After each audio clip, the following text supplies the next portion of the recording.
everybody, from Common Room Radio. I'm Sarah Kate Pazant, and shall we play a game? I'm Alistair Stevens, and before we get started, does anyone want to get out? And I'm Vinton Bayanin. You're my mission. You are my mission. Who the hell is Bucky? Welcome to our discussion of Captain America, Who the Hell is Bucky? It's a good title. It's a That's good title. Yeah, it was really interesting that they went in that direction and just had the swear word right there in the title of it. But, I think it works. This week, Captain America, the Winter Soldier from 2014. Yes. This feels super recent. It's Yeah. 2014. Yeah. It's not that recent, you guys. Yeah. To go ahead and show my hand here again really quick. This is for some reason, I have lived my entire life believing that I didn't enjoy any Captain America films except for Captain America Civil War. And again, I would like to just announce that I was so damn wrong. This movie is amazing. Isn't it? This movie is astonishing and so brilliant different. and so different. I mean, God, it was made specifically to delight me. Yeah. I mean, there's so much in it that is just so great. I mean, this is the closest that we're ever going to get to a Black Widow film. And, It just made me really sad. well, I'm sorry, but I that's wanted to just say, the reality. hey, we don't know that. Maybe there'll be a... They have No. said that they have interest in doing it. Well, just sure, haven't they have announced literally interest. Any plans Yeah, ever. right. But if it's Yeah. not in pre-production now... It's then we're never not gonna gonna see it be. before 2020, 2021. Right, yeah. And I don't know how long Scarlett Johansson's going to be interested in playing this particular part. I mean, God, if it was me, forever. Like, forever? sure. Forever. Yeah. Yeah. When did you first see it? 2014, when it was out in theaters. Okay, Vinton? No, absolutely. I think day one, or at least weekend one. Yeah, for sure. This is one of those that I missed when it was in the theater, but the first day of the DVD release, I picked it up and just loved it. And just regretted loved not it. making it out the theaters. Yeah, I really did, because this is, I mean, there's spectacle here, Yes. but it's a spectacle that's kind of different from other Marvel movies. I couldn't help while watching this to think of Doctor Strange, Yeah. which is so visually complex and in parts visually incomprehensible. Yes. This feels like it's a much older movie cinematically. It feels as Yeah. though it was shot like, and this is the beat that we'll return to, I guess, again and again through this discussion, but it feels like a 70s spy movie. It feels Yes. like, Exactly. Yes. like the Manchurian Candidate or something. Absolutely. like That's that. exactly where they pulled for the ideas of for this film. It was influenced by 1970s conspiracy fiction like 3 Days of the Condor and The Manchurian Candidate. And it was mostly taken from a story arc written by Ed Brubaker, and that's the type of stories he loves to tell and is so good at telling. Yeah, we talked a little during our discussion of the first Avenger that Bucky Barnes will never come back. Yes. For 50 years, it was understood that Bucky Barnes would never return to the MCU, to the 616. And then Ed Brubaker brought him back in the Winter Soldier story, which was huge. And when did the Winter Soldier come out? I don't know the exact date, but I know that it was sometime during his 2004 to 2012 run on Captain America. I think relatively early in that run, because a lot of his storytelling was playing that out. And that was his first work for Marvel. Yeah, he I think crossed so. the aisle to work for Marvel then and was critically heralded. So that kind of set the tone for Captain America, the First Avenger, because obviously when you introduce Bucky like that, when you quote unquote kill Bucky like that, it's clear that you're going to bring him back. Comic book readers knew what was up at that point. Right. And he's back. Sarah, you didn't care much for Bucky Barnes in Captain America, the First Avenger. No, I really didn't. And I'll tell you what, like this, all of these films were coming out before I was becoming more interested in comics, and like as I was like just starting to get into the MCU and all of this. But even as somebody who is completely like comics storyline and comics history illiterate, when the Winter Soldier previews were coming out and they like showed you the Winter Soldier, I just remember being like, okay, but that's Bucky, right? Like, we just brought him back like he died in the last one, but that's totally, that's obviously Bucky. Bucky is the Winter Soldier. I figured it out. I did the thing. Good for me. Not realizing that literally everyone who had ever read a comic ever knew that intrinsically. Yeah, but I think that the MCU speaks to a movie-going audience that doesn't necessarily read the comic books. True, yes. Do we feel that they handled the mystery of the Winter Soldier very well? Did they care about the mystery of the Winter Soldier? Because Sebastian Stan was also all over the promos for this movie, so it wasn't a huge secret. Yeah, I think everybody that could have cared to look would have known. Yeah. But I feel like they were more concerned with making him an opposite of Captain America and really pushing on the thematic part of it and making the characters in the film not know and making the mystery for them. And I think it's one of those things that can work really well in cinema where the characters inside the story don't know something that you as the audience clearly do. Yeah. And you can still feel for them and feel that mystery and feel that drama as that unfolds. Absolutely. I think we handle it beautifully in the movie as Nat is foreshadowing the Winter Soldier and talking Yes. about this guy like he's a legend. For 50 years, he's been popping up. She had a run-in with him once and lived to tell the tale. That is a great example of Marvel building out its own world in a way Yes. that's completely distinct from the comics. And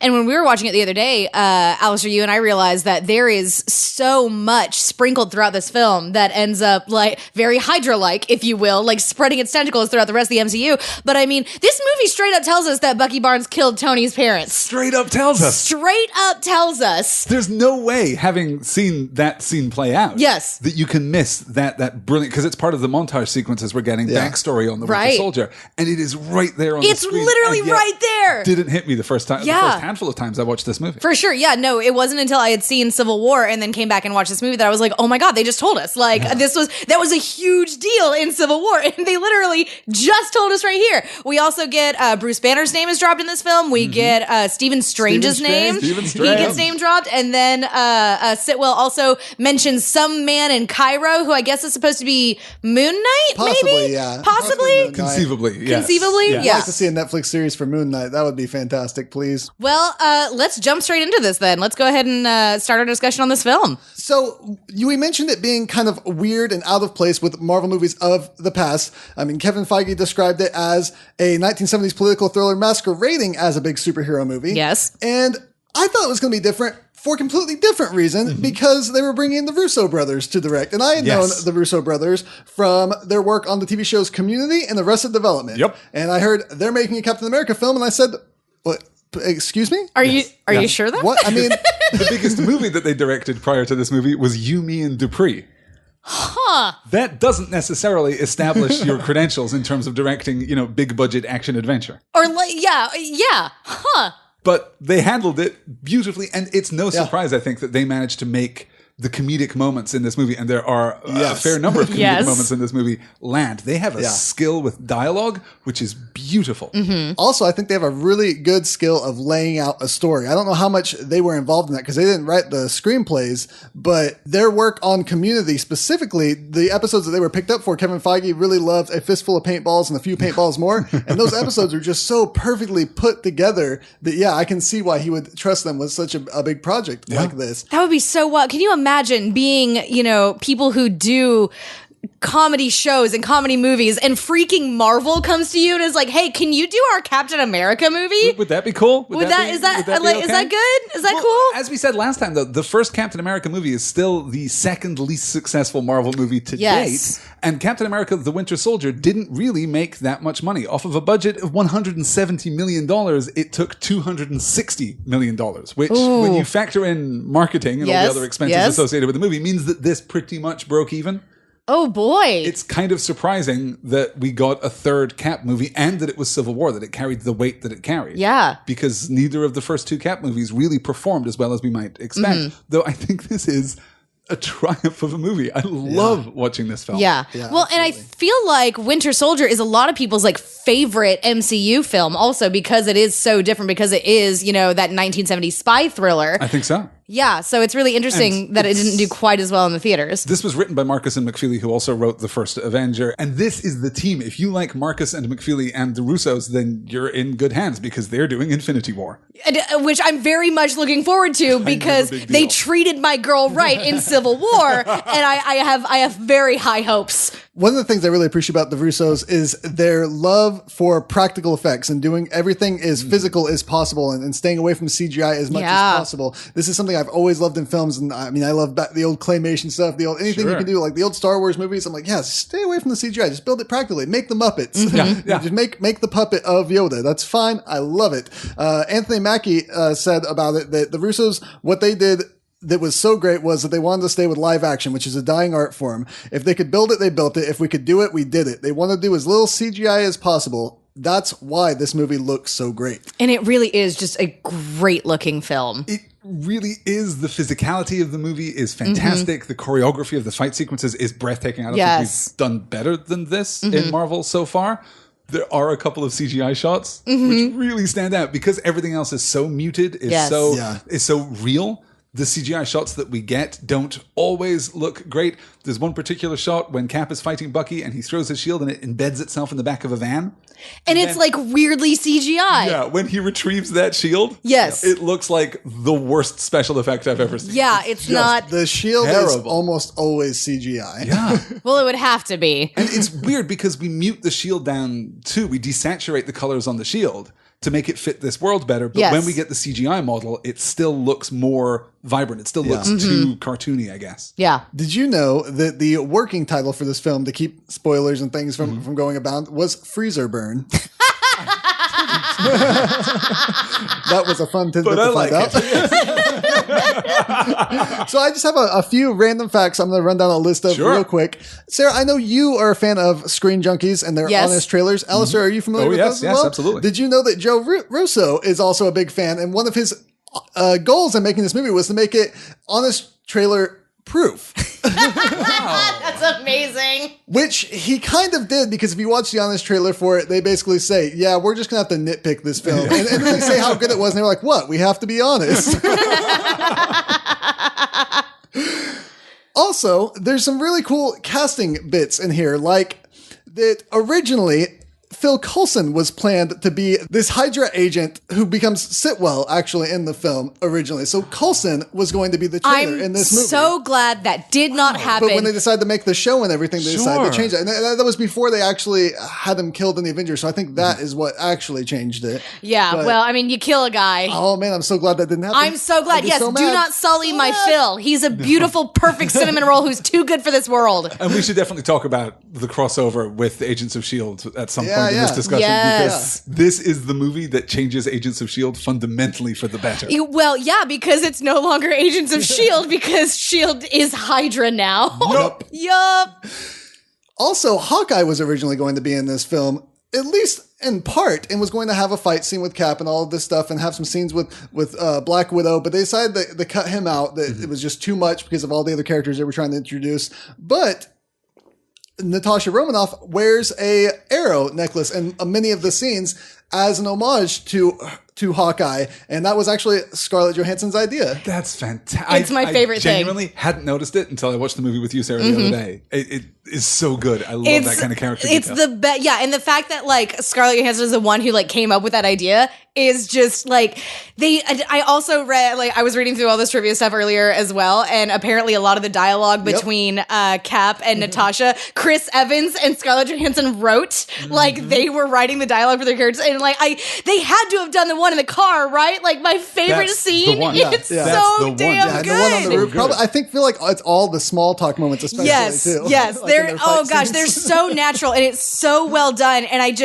adore it. I would watch freaking 3 hours of the Cap and Nat road trip film. Okay, so we want Cap and Natalie Dormer making out for an hour. Yes. We discussed that last time. Yes, we this did. time we just want Cap and Nat getting coffee. Is that Basically, that's what we want? yeah. Do you ship Cap and Nat? No. I don't think. Oh gosh. Bromance, right? That's No, how I feel like it. they're Yeah. definitely. I think that yeah. they're Bros. definitely for me like one of my bro TPs. Like I want them to be That's best it, buds forever and ever. I understand that there are some stories that exist out there, like the next Avengers or whatever it was, like the cartoon and the comic that they did, where like the new Captain America was the son of Natasha Romanoff and Steve Rogers. But I don't really buy it. Like I get why people do, and I think that. I mean, if you have to ship somebody, I guess I prefer that ship over some of the others that exist out there, but I do not personally ship them romantically. No. Yeah, I feel the same way, but there's an undeniable chemistry. between Oh, the there's two an of them. absolute undeniable So chemistry. it's- Yeah. I kind of ship Chris Evans and Scarlett Johansson now. Yes, That's where I yes, am. yeah. They have worked together a lot and are always completely darling whenever they do. And yeah, I would They've watch been on anything other they were movies in. together Yeah. before, Yeah. so- Which get referenced in this film too, but Yes. also, one of the other tidbits I found really interesting that I didn't pick up on, even though I've seen this other movie, there's an original Captain America movie from 1990, which we should all forget and yeah. no one should ever go see ever. Right. Yeah. We talked about that last time, not last week, 2 weeks ago. But this gets referenced when Cap first meets Sam Wilson, and they're talking about the differences in civilian life, and of course him being in the future. And he says, no, polio is great, which is a reference because in that Captain America movie from the 90s, he was sick with polio, and that's why he got sent off to be experimented on for becoming Captain America. So, yeah, no polio is great. No Glad polio. you didn't go that route. You made the right choice. One of the other interesting tidbits is that Sebastian Stan is contracted for 9 films. So 9?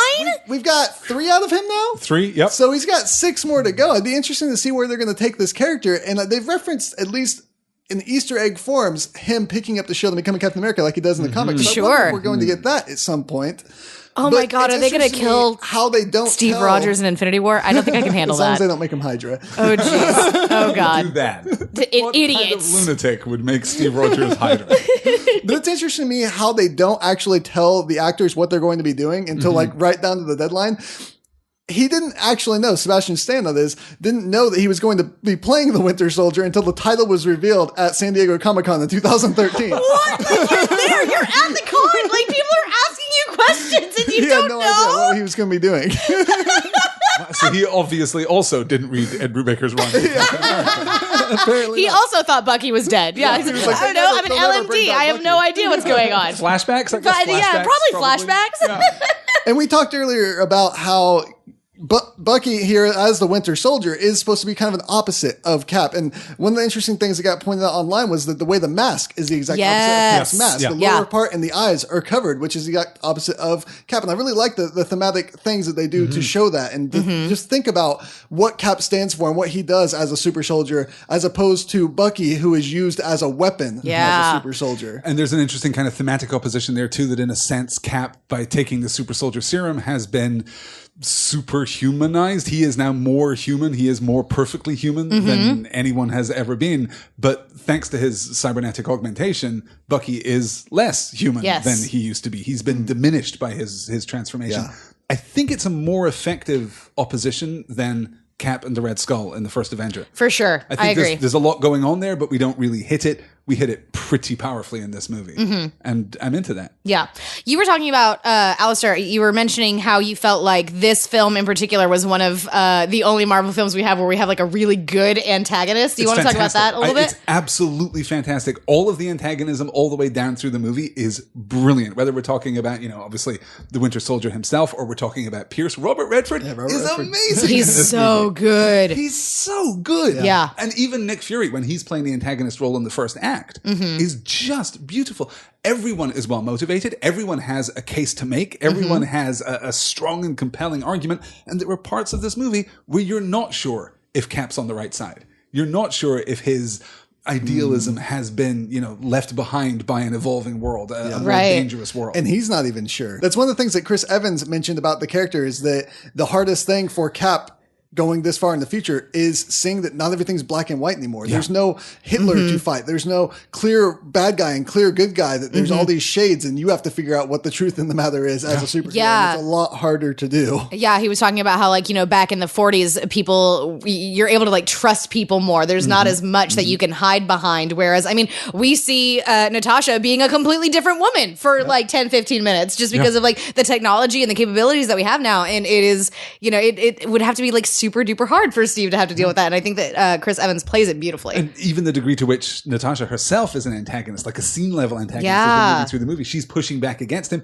She's fantastic and motivated Yes. and skilled, and no one is just villainous. No one in this movie is just outright evil. Yeah. And that's so refreshing because, as we discussed last time, Marvel's really been struggling with its antagonists. Well, I might disagree with you because Baron von Strucker shows up for like 2 seconds. Okay. But Okay, but that doesn't count. All right, Well, hang doesn't on. count. No. No, If we're it going to talk doesn't about that count. mid-credit sequence, we're going to talk about it. The we reason can't. why Well, I we want to can't- talk about it, and we about can't. Okay, It's later. It's later. All right. Sorry. There's a very Moving on. specific reason. I think at that point, let's start this movie. Let's start our run through of the Winter Soldier. Set 2 years after the Battle of New York in Avengers, which we skipped over. We'll go back and talk about it at some point. Oh, I'm we sure. we absolutely sure will because we do have to do Ultron at some point. Yes. But I think it's important to look at the Cap trilogy and not necessarily throw in the Avengers from it. I Yes. think it's too diverting. It's really interesting to look at these movies back to back. And I think that really helped me appreciate even the Winter Soldier more, which it was already in my top 3 MCU films. Sure. But even more so, I appreciate it after just coming off watching the first Avenger. So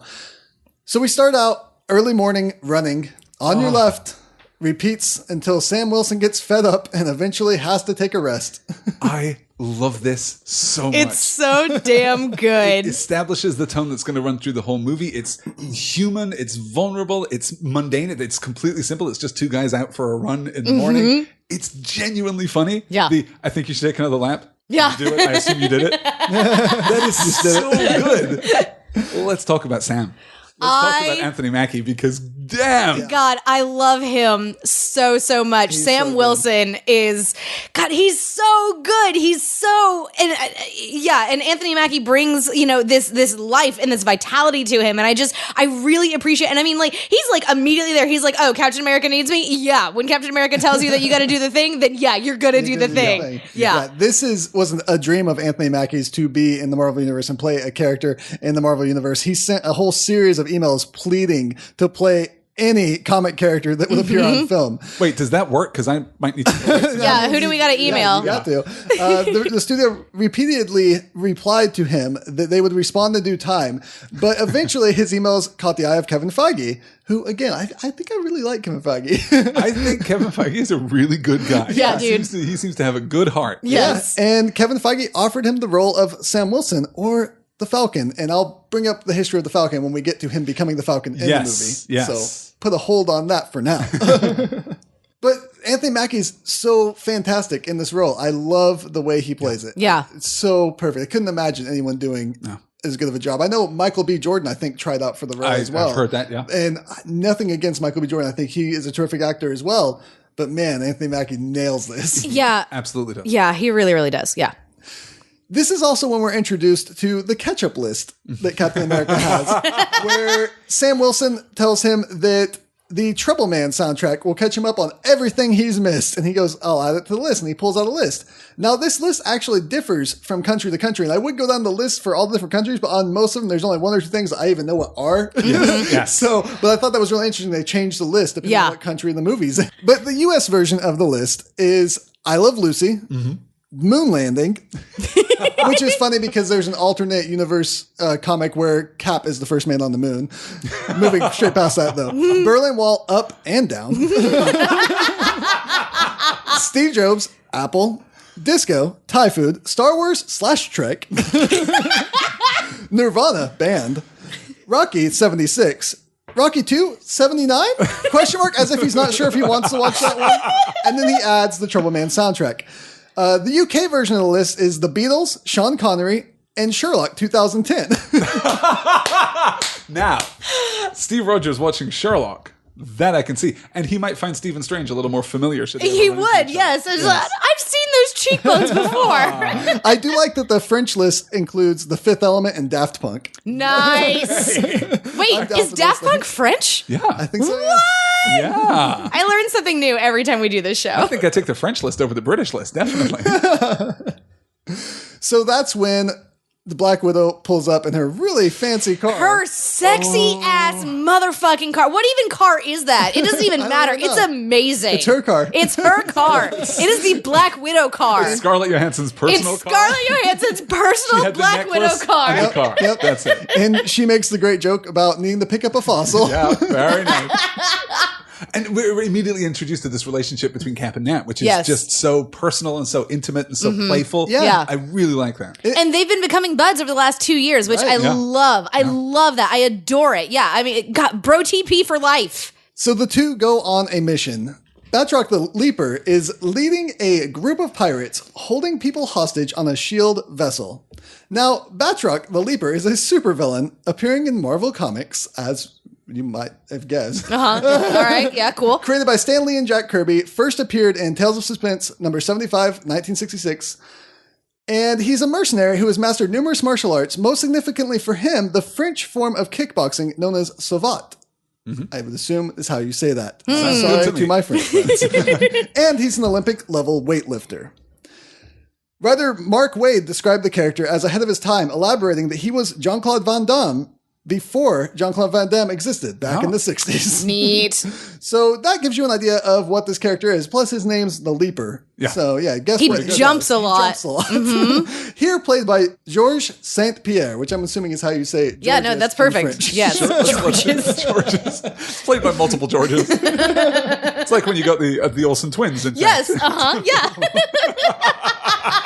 The Georges twins. Also a nice little Easter egg to one of my favorite creators who created Mr. the Leaper, Jack Kirby, is that the freighter is named the Lemurian Star, which is a reference to Lemuria, the sunken continent that was the home of the Deviants, a race of superhumans created by Jack Kirby. Yes.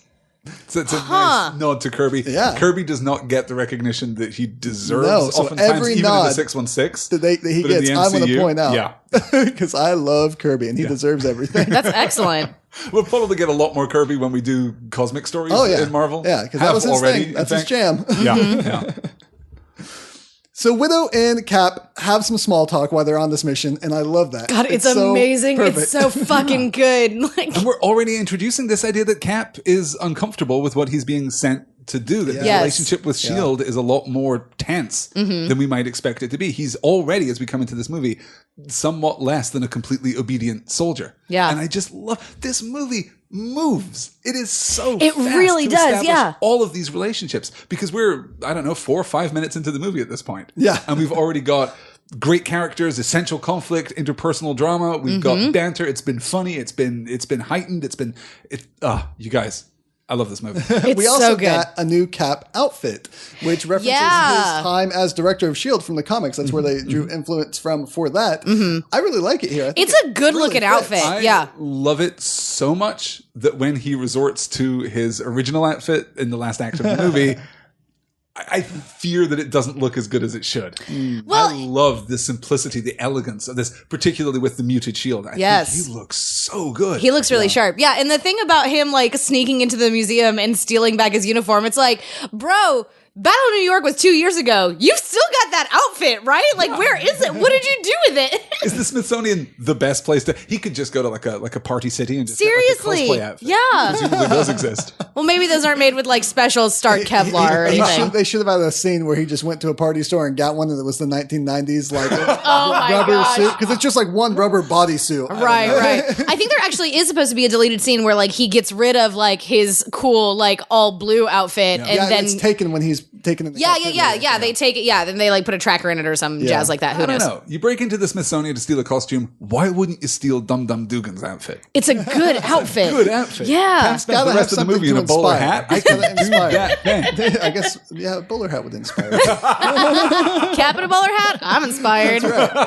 So here we get to see some amazing Captain America action to launch off our movie. Yes. And man, it's everything I wanted from the first movie. I'm like, yes, I wanted to see this. We get shield tricks. We get him just jumping around, beating the crap out of so many Can we people, just jumping out of the acknowledge plane. Every- how fucking good Natasha Romanoff is? Yes. She just, oh god, she's like just fucking too cool for school. She's so good. Yep. She's really cool. She's pretty great. She's really good. Yeah. I'm a fan. I like that she continues with the small talk and says she's multitasking. Yes. Cap loses contact with Widow, though, eventually, and runs into Batroc, who successfully baits him into not using his shield, and Cap still wins that fight. Yeah. Yeah. I really like that sequence. Unfortunately, I don't think that we've established Batroc sufficiently that the average viewer has any idea why this guy is able to go toe-to-toe with Captain America. Yeah. Right. I feel like we missed out on the scene that any other movie would have where he trivially takes care of a room full of guys. you know? Yeah, for sure. We see him take out Yeah. the S.H.I.E.L.D. security team on this ship or whatever. And that motivates the conflict with Cap. But Right. that is a great fight scene. And as you said, the Russos shoot as much as they can, practically as much as they can physically. Chris Evans learned to fight for this movie and did beautifully. He does with it. such a damn good job. Yeah.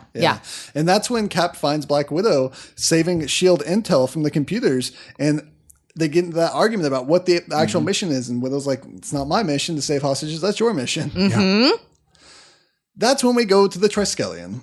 Which, why we're giving coordinates for these things and the subtitles, that's one of the things that kind of takes me out of the movie. I'm like, that's unnecessary. I don't need that. Well, do you like that better than your fucking giant, huge ass location titles in Civil War? Oh, I love those. No, I do love those a lot. love Is the those. choice Wes Anderson or is the choice? Bond. that would not fit in this film. That's exactly it. I think that's the reference that we're getting. The reason that we get coordinates for these things is because it speaks to that 70s influence. It Yeah. speaks to That's the French true. Connection, That's Manchurian true. Candidate, and James Bond. I think you're absolutely right. That's it true. feels somewhat anachronistic, but also super cool. And Yeah. kind Right. of- I guess kind I of wasn't thinking dirty. of it like There's a as real a kind connection point. I was just Yeah. thinking of, as a viewer, I don't need to know where these things are. I don't know how to use those numbers. And that's where we get Cap arguing with Fury about the lack of trust and information, having not known what Widow's full mission was. Fury takes Cap to show him something, talks about his grandfather, saying Granddad loved people, but he didn't trust them very much.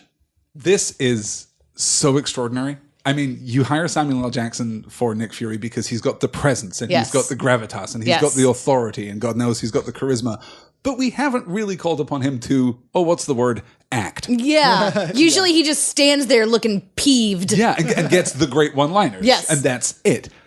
The performance that Samuel L. Jackson gives in this movie, I think, is fantastic. Genuinely Right, fantastic. right. And it starts right here. And to be fair, he didn't really have to act very much there because that story he's telling is based off Samuel L. Jackson's own heard that, grandfather. yes. So he Yes. was just relating some actual true story Yeah. for him. But yeah, really, good. really well done. And that's when we get to see, as Cap is introduced, to Project Insight. These gigantic helicarriers, super weaponized for, quote, neutralizing threats before they happen.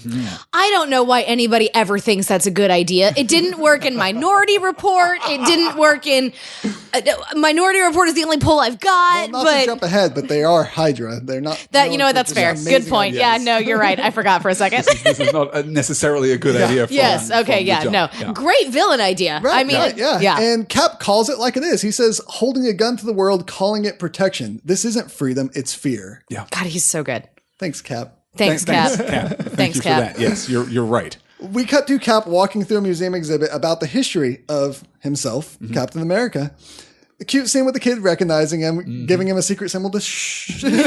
Apparently, Joss Whedon is in this scene, like walking down some stairs wearing a Captain America shirt. So I saw that on the Yeah, internet. yep. I have never picked him out. Yeah, we're Also, gonna. Ed Brubaker is in the scene as a scientist with the Winter Soldier, but I always forget about it when I'm watching it. So Is he with that? No. Oh, yeah. No, you're right. And then one of the Russos, or either Marcus or one of the McFeeler, Russos is as the doctor taking care of Nat whenever they go back and see Yep. Fury. So he's in the museum and he pauses at the part with the Bucky Memorial and then watches an interview with Peggy. And we really get to see that inner turmoil of having lost everyone that he Queen loves and Haley knows. Atwell. Yes. Guys, This almost makes me feel like we didn't need the first movie, though, because in this museum, we get the backstory for everything. And Well, we don't get nearly enough Haley Atwell in this That's film. true. That's true. it's because But 75 people saw the first movie. specifically for Bucky, we get this idea that they were way closer than we actually get Yeah. in the first Yeah, film. that's a fair point, It actually. really builds that up a lot better, I think, and does a lot better job handling that Cap-Bucky relationship and making you feel for it when the revelations come later. Friends from childhood, Bucky Barnes was the only one of the Howling Commandos to give his life in the service of his country. Nailed it. When I die, Alistair is going to have to do a voiceover for my memorial. There's no world in which you die before I do. Now, boys, let's not make it a contest. The heat death of the universe will get us all at the same time. It's fine.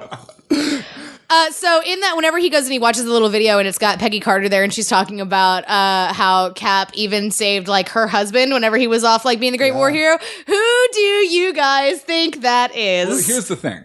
Marcus and McFeely created and wrote Agent Carter. So they knew what they were doing. They knew that they're talking about Daniel Sousa. They know they're talking about Daniel They know they're Sousa, talking right? about Has to Daniel be. Sousa. I can't think It's of any other no, option. it can't be anybody other than Daniel Sousa. Yeah, it has to be. This is when we get the heartbreaking scene of Cap actually visiting. I don't even want to talk about it. No, can we skip this?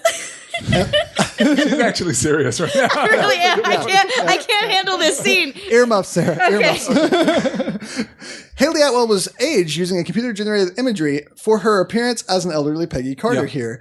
Anthony Russo commented that all the old people have looked the same in movies since the 80s. When you go down the makeup route, Joe Russo said, "We changed her face and her muscle structure and all those things that change when you age." And I think they did a good job with the special features. yeah. She But really it's does look like an older version of so herself. good that I've seen conversations online questioning whether this is Haley Atwell because it doesn't look like Haley Atwell wearing old person makeup. Yeah. Because you're right. We kind Right. of perfected that technology as much as it could be perfected in 1984. Mm-hmm. And since then, we know what people look like when they're wearing that makeup. Yes. This doesn't look like that, so it doesn't necessarily feel like it's Haley Atwell, but she's extraordinary. Oh, and then the heartbreaking turn. Yeah. No, Earmuffs. no, no. Sarah, earmuffs. Sarah, earmuffs. Oh, God. Okay, so we learn that she helped start S.H.I.E.L.D., and then we see Peggy is having memory problems, and Cap is the sweetest, and we all weep.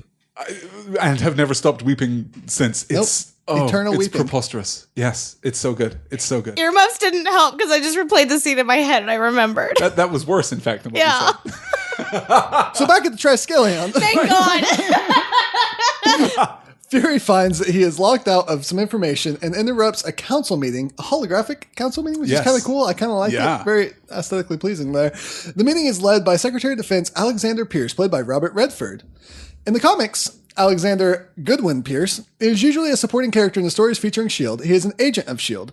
While I haven't read much with him, I think he's usually a good guy, so it's an interesting take to have him as a bad guy here. It's almost the case that Marvel's just recycling names at this point, Yep. just because they Basically, own yes. the IP. And this There's isn't- so many characters involved with S.H.I.E.L.D. in the comics that they can just pull left and right Yeah. all day long from the 60s. I love the World Security Council. I love Yeah. this political Yes. dimension to Yes. S.H.I.E.L.D. And I love that we get Alan Dale in this, who we know from such things as Lost. He's always a bad guy. Charles Widmore in Lost. Yeah. I'm talking to Sarah, who doesn't know Lost. Nope. Alan Dale. You could say that. I'm a little lost. That was a dumb joke. I'm sorry, everybody. Welcome That was to some Excelsior, low-hanging home fruit. of Dumb jokes and low-hanging fruit. So having grown suspicious from not being able to access the files on the flash drive, Fury asks Pierce to delay their new project. Cap stops by the VA that Sam works at and hears stories of soldiers returning from war. Sam asks Cap if he ever thought about getting out, which is some interesting foreshadowing. It is, and such a major turning point for Cap's character because wanting to be a soldier is literally his defining trait. Yeah. Wanting to fight, wanting to protect, wanting to be the hero. This is what makes Captain America Captain America. And the thought of him getting out is a really interesting one, not least of all because that's almost certainly never going to be allowed. Yeah. Right. You know, he's way too important, way too significant. Meanwhile, Fury is driving through the streets and he contacts Maria Hill and asks her to get to DC immediately and keep it quiet. He's run into by multiple police cars and it becomes clear that they are trying to take him out as they surround him and open fire. As his car tells him, dispatch shows no units in this area. Uh-oh. Okay, so the somewhat sarcastic AI in the car is definitely a Stark creation. It has to be, right? Yeah. Tony Stark can't make any kind of AI that is not... Coded by Stark himself. Yes. For Fury. For Fury, I made yeah. you this. This is for you, Nick. Nick! Thankfully, Nick is driving the world's safest vehicle, apparently. It's an amazing sequence. Yeah. It's really good. He does go on the offense, getting the car moving again. The vehicle's flight and communication are damaged, and he says, "What's not damaged?" And it says, "Air conditioning's fully operational." Thanks, car. Thanks, Tony. Thanks, Tony. We stopped the movie at that point, and I turned to Sarah and said, "Is that a good line or is that a terrible line?" And I think It rides the line. I think I come down on it. I think it's a good line. I kind of like it. Yeah, no, it feels very Whedon-esque to me. It certainly doesn't. We've Yeah. talked before about Marcus and McFeely's skill with that kind of dialogue. They're clearly adherents of the Whedon way. We get this pretty intense police manhunt in broad daylight. They're holding nothing back as they try to hunt down Nick Fury. I think it's awesome. I really love this whole scene, even before the Winter Soldier appears. Which Oh, he does. man. Standing in the middle of the road and explodes the vehicle. And flipping just it like upside down. cool as hell is just Steps out of the way, sidestep. Yeah. sidesteps the car as it slides past him with the greatest of ease. It's kind of amazing. I need someone to break down the plot for me here. Fury has discovered something within presumably the data taken back from the carrier, from the ship. Is that what we're supposed He's to believe? discovered that he can't access it even with his highest of command. And Okay. when asking Redford to put everything on hold, he puts Robert Redford. I'm saying Robert Redford's name as if he's the Pierce. Robert Redford, agent of S.H.I.E.L.D. We're keeping it all in. Pierce is put on guard, and I'm assuming because of the algorithm we learned later, they already knew that Fury would be a problem and needed to be taken out eventually. But the beat later, where Fury's discommendation from S.H.I.E.L.D. is actually the impetus needed for the World Security Council to insist that Project Insight be activated immediately, that seems to be a part of the Hydra plan. So did they deliberately force Nick Fury's hand here?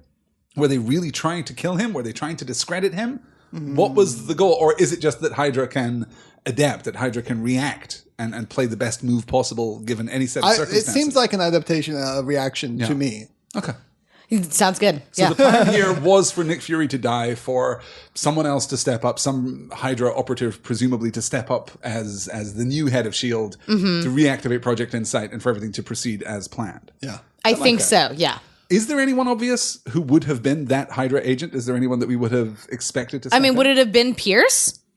I guess it could have been, but he's political. He's not S.H.I.E.L.D. Yeah. Okay. So it's hard to say exactly what they were going to do there. Yeah. I Who's the number 2 agent? Like, presumably Well, it's Fury Maria is... Hill is the thing. But she's definitely super not Hydra. Yeah, she's defo not Hydra. Which Or is she? Or is... No, she's totally not. Unless... no, they would have... No, It okay, would make sense no. in the comics because she's horrible in the comics, and I don't like her she's at all. violent. Well, she's great in the MCU, and I love her. Agent Robert Sparkles is my very favorite thing.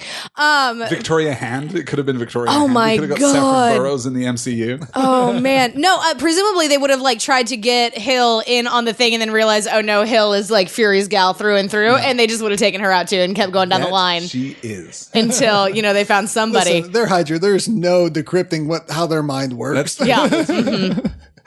So when the Winter Soldier checks Fury's car, he's gone, having burnt a hole through the roof of the car and the street into the sewers below. We find out in the TV show Agents of S.H.I.E.L.D. Exactly. that Leopold Fitz invented that device. Yep, episode Sure did. 18 of season 1, Providence. Yes. Yeah. I love Fitz, obviously, Yes. Yep. with my entire heart. Yes. I'm very glad to have him here by proxy in the MCU. Yes. proper. Absolutely. Cap comes home seeing the quote-unquote nurse next door. Oh, that Nurse Widow Kate? mentioned You mean earlier. Kate? Yeah. Just Kate? She doesn't have a last name. Played Just by Kate? Emily Van Camp. And she's on the phone with her aunt. Which I totally missed the first few Yep, times me I saw too. this, but then Me whenever too. you learn Yep. that this is actually Sharon Carter and she's literally actually on the phone with Peggy, we had to pause it again because Well, I was just having Cap a lot walks of in while feelings. she's talking to Peggy on the phone. Yeah. Yeah, so- Fuck you, movie.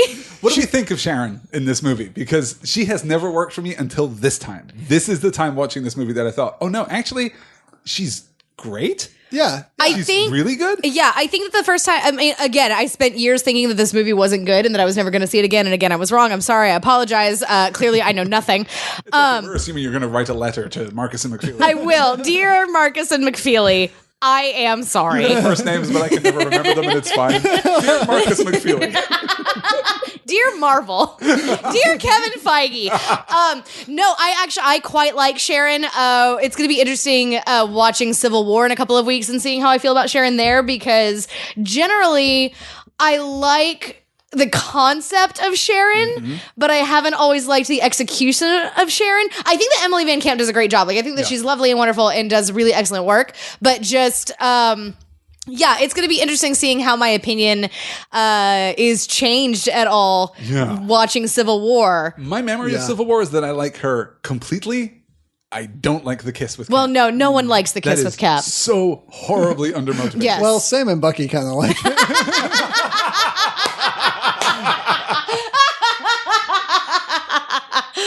Such a good scene. So good. God, I can't wait. So I'll give the comic history of Sharon Carter when we find out that that's who she is, Yes. which happens in like 2 seconds. So Yes. don't worry. So she says, I think you left your stereo on, and Cap hears music and knows something is wrong and enters his apartment through the outside window, which I love. So Cap finds Nick Fury just lounging in his apartment. Bleeding. Yeah, bleeding. Terrible looking. They're being listened to as Fury lets him know and gets the message to Cap that S.H.I.E.L.D. has been compromised. A sniper guns down Fury from outside, and we find out that it's the Winter Soldier. Fury hands the flash drive to Cap, and the nurse next door comes in with a gun. The nurse next door is actually Agent 13, Sharon Carter. Now, we don't actually find out if you don't have that knowledge, if you don't know who Agent 13 is, then you have no idea that this is and that's exactly what happened to me. I was like, they call her Sharon in the movie, but never Sharon Carter. Yes. We never hear Carter. Yeah, exactly. Yeah. So again, if you're going into this film without any prior comics knowledge whatsoever, then it's just like, okay, cool. We got a sealed agent and she's awesome and she's hot and she's great. Whatever. Cool. The scene with Nick Fury is the 70s scene in the entire movie. It is so good. It totally feels like one of these conspiracy thrillers. It is fantastic. And again, Samuel L. Jackson just knocking it out of the park. He really is. Yeah. It's fantastic. Yeah. And then Chris Evans gets that great line. Is that what we are? Friends? And it's so personal and it's so immediate and so intimate. Yes. And even in this movie where we're talking about, global loyalty and we're talking about, a soldier's first duty, everything is anchored in these personal relationships, whether it's Cap and Nick or it's Cap and Nat or it's Cap and Sam, Cap and Bucky, of course. These relationships are the most important thing in the movie, and we manage to keep it personal throughout, which I think speaks to the emotional power of the film. So Agent 13, Sharon Carter, made her first appearance in Tales of Suspense number 75 in 1966, the same issue as Batroc the Leaper, and 2 issues before Peggy Carter's first appearance, actually. Really? In the original comic book continuity, Sharon was the younger sister of Peggy Carter, though she's later retconned as Peggy's great niece because the unaging nature of comic book characters. Yes. You have to change these things sometimes. Peggy was not a Golden Age character. Peggy wasn't present in Cap's adventures during the Second World War. That is so wild. She was retconned back into them after Cap had returned in the modern Marvel Age. That's so cool. Yeah. I'm into that. Yep. Did you know that Emily Van Camp was chosen only after Elizabeth Olsen was considered for playing this role? I did know that. I read that. There was like a long list. Isn't Brie Larson also included in that list? A lot of people there's like a bunch of girls who ended up playing different characters in the MCU who were considered for Sharon Carter. And I just want to know how happy you were that Elizabeth Olsen became the witch and not Agent 13. Again, we will talk about it when we get to that mid-credit sequence. But I don't think, honest to God, I don't know if the ridiculous adoration that I have for Elizabeth Olsen and for the Scarlet Witch would have been the same if Lizzie Olsen had been cast as Sharon Carter instead and if we had somebody else playing Wanda. Yeah, I'm just not thinking about who else could have played Wanda. No one. Absolutely no one. I think that's my gut instinct too. I think we talked last time when we were talking about the first Avenger about perfect Marvel casting. Yes. You get Chris Evans for Cap because he's perfect. You get Robert Downey Jr. for Tony Stark because he's perfect. Yes. You get Haley Atwell for Peggy Carter because she's perfect. Yes. Elizabeth Olsen is absolutely on that list for me. I completely agree. I know that, there are a lot of fans out there because Wanda and Pietro in the comics are of like Jewish and Roma descent that they would really have loved to like not have a couple of white kids play them. And I get that. I do. But I think that the Maximovs in the film aren't. I think that we have done something different with their heritage. And there are actual, legitimate legal reasons why that has to be the case because we have to break the Scarlet Witch and Quicksilver from the X-Men versions of the Scarlet Witch and Quicksilver. Exactly, because the X-Men versions are owned by Fox. Right, So if we'd gone that route and we made them explicitly Jewish, explicitly Roma, then we would have been tying back to the X-Men side of their characterization. Right. Which would have been legally complicated. Yes, exactly. Yeah. Melissa Joan Hart could have been Scarlet Witch. What? What? Sabrina the Teenage Witch is the Scarlet Witch? That was the connection there. Oh, okay.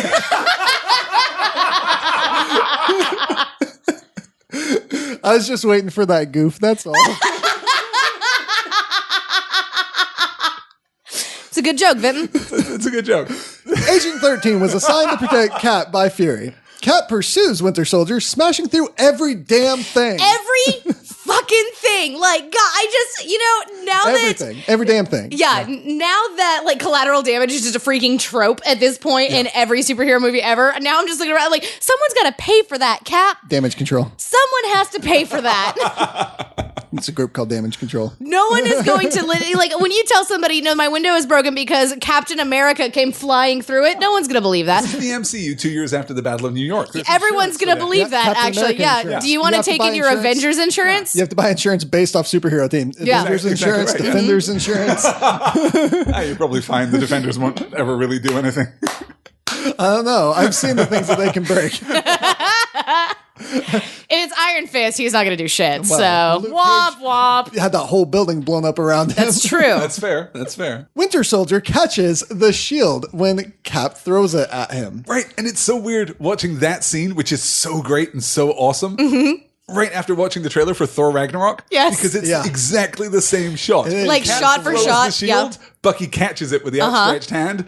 Thor throws Mjolnir. Hela catches it with the outstretched hand. And Bucky doesn't shatter it into a million pieces, doesn't. though. No, which is fair. But yeah, no, it's definitely, we are now developing a new trope, which is the bitch please weapon catch. I like it. Yeah. I like it. Yes. And then Bucky Done. disappears off the rooftops because he's the Batman, apparently. It really works, though. The Winter Soldier as a threat. No, I like in it. this I like it movie a lot. Is Yeah. so good. He's so badass when he shows up in the street, right in front of Fury's car. He's so badass during this sequence too. The only thing that kind of surprises me is he didn't kill Fury. Yeah. Minor spoilers, I guess. We're supposed to believe that he did. Oh, he did. He did. I'm just about to tell you that Cap, Widow, and Maria Hill meet and watch Fury in surgery as he flatlines and is declared dead, Alistair. Well, I'm sorry. That must Super be the end of dead. Nick Fury. I guess I missed that scene. Super ultra dead. Super dead. Yes. Super duper dead. Can we talk really quick about when Nat shows back up in this scene and is watching Nick Fury under the knife and just everything that Scarlett Johansson is doing, like with her face and how like all of this vulnerability and expression is coming through. And she says that line, "Don't do this to me." When she's watching him, we get a cutaway to her standing behind the window. Yes. And her lips are moving, but I can't make out what she's saying. Is she praying in that scene? Is that what we're supposed to get from that? It certainly looks. If it were any other character, I wouldn't doubt for a second. If Cap's lips were moving, I would assume it was a prayer. Yeah.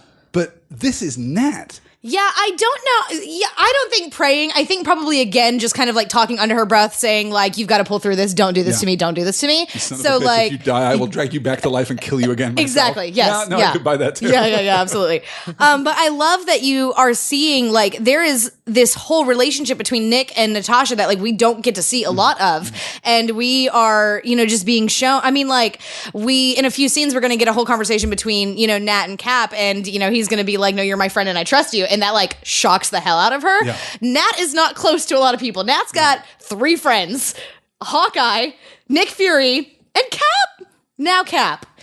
Sure. Now Cap. I would probably also include Laura.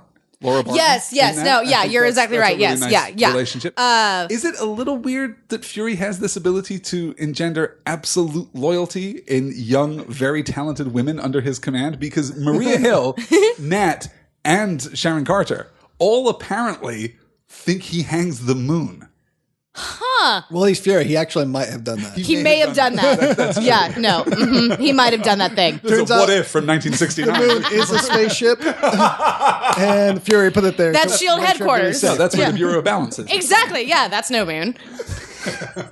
Black Widow asks why Fury was at Cap's place, and he lies, saying he doesn't know, and is then called to return to S.H.I.E.L.D. immediately.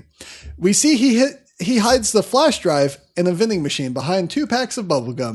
Because nobody likes Hubba Bubba. Everyone And that hates it's the Hubba Bubba. safe. It's God safer right. than Fort Knox.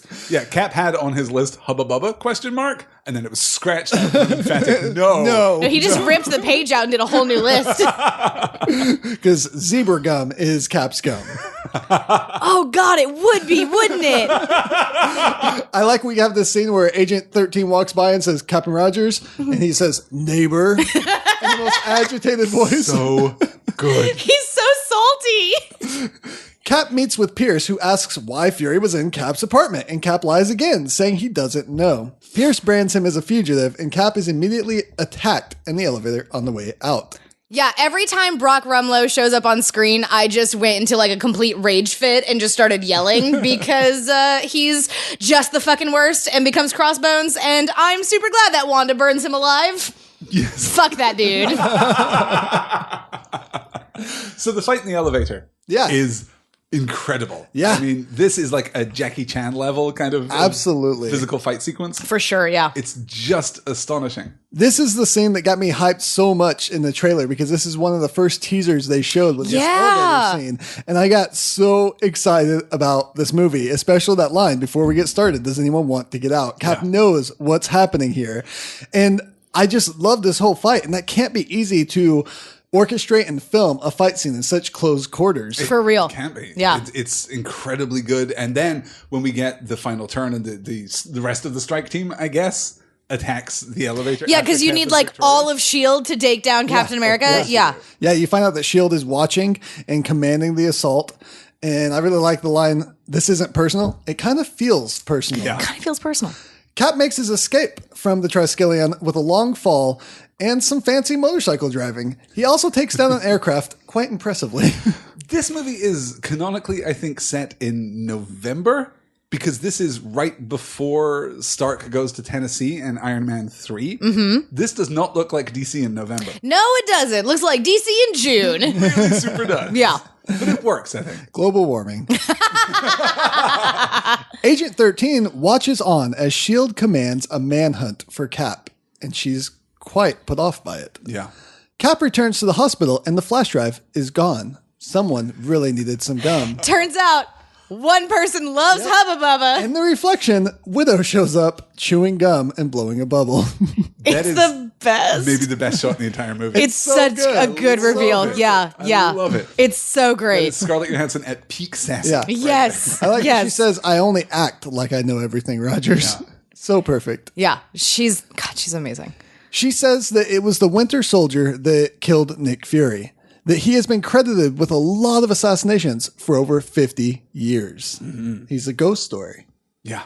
It's fantastic. We've never done this in the MCU, up to this point at least. We've never had a sense of the MCU's own internal mythology. We talk about the heroes of New York, which I guess is the same thing. Give that another 50 years and they'll be heroic, they'll be legends. Right, yeah. But this is the closest that we've got to, I think you're absolutely right, like an urban ghost story. This is the kind of story that people who work in special ops, people who work in espionage will tell each other, as they're preparing. This is absolutely a ghost story that goes around at S.H.I.E.L.D. Academy, for sure. Yeah. Yes. Fitz and Simmons have heard of the Winter Soldier, Yes, right? yes. The legend. This is like a prank that they play on each other. "Oh no, the Winter Soldier will get you." So Cap and Widow go to an Apple store to decrypt the flash drive. With Aaron, the Apple genius. I've been Aaron. It's pretty great. Yeah. And they both look fantastic. Yeah. Yes. Through this whole sequence. I just love it. Nat is so confident, so in charge. She knows exactly what's going on. Cap is just along for the ride. It's brilliant. They discover coordinates in New Jersey, but not the actual information on the drive. And they're being searched for by S.H.I.E.L.D. in the mall. And I love that when they're going down the escalator, Black Widow, "Kiss me." Steve Rogers, "What?" Widow, "Public displays of affections." Wait. Yeah, "Public displays of affections make people very uncomfortable." Rogers, Yes, they do." "Are you still uncomfortable?" It's not exactly the word I would use. Cap and Widow share a moment on the way to New Jersey in this truck that wasn't stolen, but was borrowed. Get your feet off the dash. This is God. Okay, I made you rewind this scene, like 3 times, Alistair, because I wanted to watch it over and over and over again because it is so perfect. And this, I think, is going to be our live reading for this week. Since we broke everyone's heart the last time we talked about Captain America, now we can just do, a fun scene Yes. here. Yeah. Sarah? Absolutely. All right. I have a question for you, of which you do not have to answer. I feel like if you don't answer it, though, you're kind of answering it, What? Was that your first kiss since 1945? Dad, huh? I didn't say that. Kind of sounds like that's what you're saying. Nobody special, though? Believe it or not, it's kind of hard to find someone with shared life experience. Well, that's all right. You just make something up. What, like you? I don't know. The truth is a matter of circumstances. It's not all things to all people all the time. And neither am I. It's a tough way to live. It's a good way not to die, though. It's kind of hard to trust someone when you don't know who that someone really is. Yeah. Who do you want me to be? How about a friend? Well, there's a chance you might be in the wrong business, Rogers. No, I didn't. I just wondered how much practice you had. I don't need practice. Everybody needs practice. It was not my first kiss since 1945. I'm 95. I'm not dead. This is brilliant. And if this wasn't written / improvised by Chris Evans and Scarlett Johansson, I would be astonished. No, it absolutely has to be, though, right? It's so... Parts of it. Yeah, like the way that, the way that they are being friends, the way that she is teasing him so mercilessly, it's so pitch perfect. Yeah. And it's really interesting that, I mean, she even says, the truth is a matter of circumstances. It's not all things to all people all the time, and neither am I. Yeah. Like, she's being what she thinks that he needs right now. And trying to, I mean, like, they just went through like a ton of shit, and like they're about to go and like get all this stuff, and she figures, he needs to be calm, he needs to relax. She's treating him the way that like she would treat Clint. Yeah, maybe. Yeah. And not to, drag this back to like the deepest thematic layers of this movie, but this is completely antithetical to what Steve Rogers believes. He believes that the truth is actually objective. Yes. That it is all things to all people all the time. And that's fluidity here is such a challenge to that idea. She represents here the modern world and does so beautifully. I just love this scene. I love their relationship. This whole part of the movie works beautifully for me, particularly when we get where we're going and we, to everyone's surprise and astonishment, bring back Toby Jones as Arnim Zola. Yeah. Yeah, so we arrive where Cap was trained. And we get some cool flashbacks from that. He's remembering different things. I like that they kind of just Photoshop of them with the dark imagery. Yeah. It's really cool. And they find a secret bunker. In the bunker, there's pictures of Howard Stark and Peggy Carter, but Cap's lips are sealed when Nat asks who she is. This is a question. How does Nat not know who Peggy Carter is? There is no S.H.I.E.L.D. way in hell that Natasha Romanoff does not know who Peggy Carter is. Right? Which means that she's baiting him. I feel like she knows. I kind of feel like she's asking, who is she to you? Yeah. Okay. No, I buy that. Yeah. No, I believe that. I believe that 1,000 times more than I believe that Nat doesn't know who Peggy is. She knows who Peggy Carter is, but she sees the way that Steve reacts to the picture and says, who is she? Yes, I think you're right, Vinton, to you. Yeah. Oh, that's good. Inside the secret bunker, they find a secret elevator and find ancient technology, but a USB drive system is hooked up to it. And they enter the flash drive, activating a supercomputer containing the preserved consciousness of Arnim Zola. How does this work for you guys? I actually really like that. Yeah? We foreshadowed this because when we're in the Apple store, Nat says that there's some kind of artificial intelligence that's protecting the encryption on the flash drive. So we know that there's a presence here. There is some kind of personality that is defending this. And we've dealt with artificial intelligences in the MCU before. Yes. Well, again, by the time we get to Ultron. And we talked about Arnim Zola, his role in the comic books being in this computer mind in this robot body, and how he had plans for that in the first movie. So this does seem to go along with what he was already striving to be to keep himself alive in the future. And we reference Operation Paperclip, as every conspiracy thriller is obligated to do, the bringing of Nazi scientists to the U.S. in the wake of the Second World War. Yes, this is a real thing, but it has been referenced by every single conspiracy story in the last, I don't know. Oh, sure, years. of course. Zola reveals that ever since S.H.I.E.L.D. was founded after World War II, Hydra has secretly operated within its ranks, sowing global chaos with the objective of making humanity willing to surrender its freedom in exchange for security. This is so smart, is so strong, speaks so directly to Hydra's intent. I love the idea that our initial plan was to dominate the world through military force. Yes. That didn't work because it turns out that people fight. Yeah. People like Captain America. So instead, we're going to make you want it. We're going to make you so afraid. We're going to make the world so dangerous that you willingly submit. Yeah. That's brilliant. This is great antagonism. Yes. When they first enter, Arnim Zola reads off that Romanoff was born in 1984, and that's the same year that Scarlett Johansson was born, which I had never looked into before. I never knew how old Scarlett Johansson was. Interesting. To find out that she's only 3 years older than me blows my mind because I've always thought of her as an adult. Like always. Yeah, for sure. I was just like, I'm not an adult. She's an adult. Well, and it also Years older than me. That's it. Yeah, it helps a lot with whenever, you're just trying to figure out like what are the general ages of like all of, our characters anyway. And so because we know from the comics that like Nat was a KGB officer like in the 50s, like the Winter Soldier trained her in the Red Room and all of this stuff, which is like crazy and bonkers and really intense and really interesting.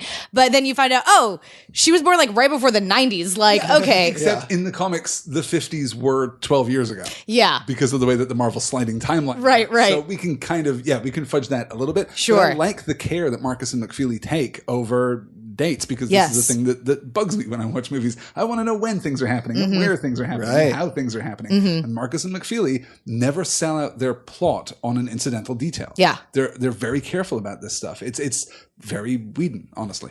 We find out that this new S.H.I.E.L.D. Project Insight, was part of Hydra's plan. Zola says he came up with an algorithm. Then Widow and Cap narrowly escape death when a shield missile destroys the entire bunker. Yes. Yeah. A domestic missile strike ordered by Alexander Pierce. Yep. That is a real kind of thematic turning point in the movie, because this is S.H.I.E.L.D. taking action against its own in a way that's much less, discriminate than sending the strike team after Cap. Right. This is just an attack. Yeah. We cut to Pierce talking with the Winter Soldier at his home, and then killing his housekeeper when she Renata, I wish you would have knocked. It's so good. That's another one of those Redford. perfect spy moments. This is in every spy film. Yeah, Something it's like this just like happens. Fury showing up Yeah. in Cap's apartment. You're exactly right. Yeah. Like Gene Hackman could be in this shadows scene. and everything. It's perfect. Robert Redford is so legitimately great in this movie. It astonishes me. Yeah. He took this movie only because I think his grandkids were super into Yeah. Marvel movies. Yes. And he wanted to be in one. And he nails it. Yeah. I love whenever he sees the Winter Soldier sitting across from him and he's like, you want a glass of milk? You want like some toast? Wait, can I get you anything? No. All right. He also pours the smallest glass of milk that any human being has ever Well, poured. I'm sure that he had to drink like 18 of those glasses of milk. No one pours like 2 fingers of milk. Well, I do when my husband is awake because he won't let me drink from the carton. So I have to wait for him to be asleep in order to do that thing. And you only have shot glasses in your apartment. Yep. Best life now. Cap and Widow go to Sam Wilson for a safe place. And then- Everyone we know is trying to kill us. Yeah. So we've come to your house. Hopefully Yeah. that's Yeah. okay. Is that cool? Is that good? Are we good? And then Are we we get good? another intimate moment with Nat and Steve. Yes. Yeah. Yeah. This is unusual. This is almost unnecessary in the movie because we don't really need to motivate the relationship this much, but we do, and it's gorgeous. Yeah. It's gorgeous. Right? Yeah. Again, like just the amount of acting that Scarlett Johansson is able to do just like with her face muscles, when she's sitting there and having that conversation with Steve, when she's like, if it were reversed, if it were down to me saving your life, would you trust me to do it? And he's just like, I would now. And then you see like that shock and that confusion and that relief almost that like is playing all across her face in just like that 2 seconds that the camera is on her. God, she's so damn good. Yeah. And then we get the break with Wilson coming in with the joke. I made breakfast if you guys eat that sort of thing. Hey, Sam. Everyone eats breakfast. Let's not screw around. I don't know why. We're all Yeah. having a good time here. Breakfast, But breakfast. Why doesn't everyone eat breakfast food all the time? Because some people are idiots, Leslie. Wilson then shows them the information on the wingsuit that he used and how, if they can get it, he would love to help them. My favorite part about that is that the camera pans over to Nat and she's just like, yeah, all right. Yeah, we can do that. Yeah. I did it right now. I just did it. Yeah. There are 5 guards. It's behind a 12-foot steel wall. Yeah, don't worry. I got this. I'm the Black Widow. Yeah. Because Wilson, as we announced earlier, is the comic character known as the Falcon. The Falcon, Sam Wilson, was created by Stan Lee and artist Gene Colan and introduced in Captain America number 117 in September 1969. The character is the mainstream comics' first African-American superhero. Nice. Because Black Panther preceded him but was not American. Falcon uses mechanical wings to fly and has limited telepathic and empathic control over birds, not seen here in the films. It's probably smart. Yeah, probably not going to make it into the MCU, I'm going to guess. Following Steve Rogers' retirement, Sam Wilson becomes the newest Captain America in the comics currently, leading the Avengers. A similar, unrelated character of the same name and powers was created in 1939 by writer-artist Bill Everett for Marvel Comics' predecessor company, Timely Comics. Not much information there to be found on him, but it is interesting. Oh, that's The Falcon interesting. is, one of those characters that Stanley basically brought back, gutted, reformatted, and introduced into the modern 616 universe. We kind of discussed this a little bit when we were talking about Tom King's Vision series a few weeks ago.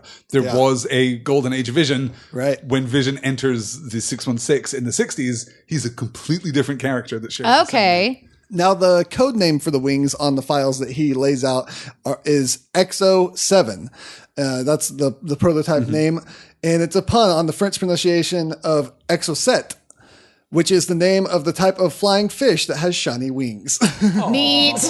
We also see when he's wearing the wings later that there is a Stark logo on them. So Yes. we know that this is Stark tech. Also, it should be noted that the actor was upset that he didn't get a brightly colored spandex suit to play Superman. He actually was upset that they modernized the costume. He wanted to wear the brightly colored spandex. Well, maybe he'll be happier in Civil War. Yeah, when we get the Sam Wilson spin-off movie, he can wear whatever he likes. Yes. Yes. We then cut and get our first and infamous Hail Hydra whisper. Yes. How does Gary Shandling work for you in this movie, you guys? He's slimy and I hate him. Yeah? He's a good evil senator. Yes, he's an excellent evil senator. He's a senator, right? My question, though, in this scene is, so he points out Sitwell's pin, and he's like, nice pin. What is on that pin that lets other people know that you're a member of Hydra and that they can then get really close and whisper intimately into your ear, Hail Hydra?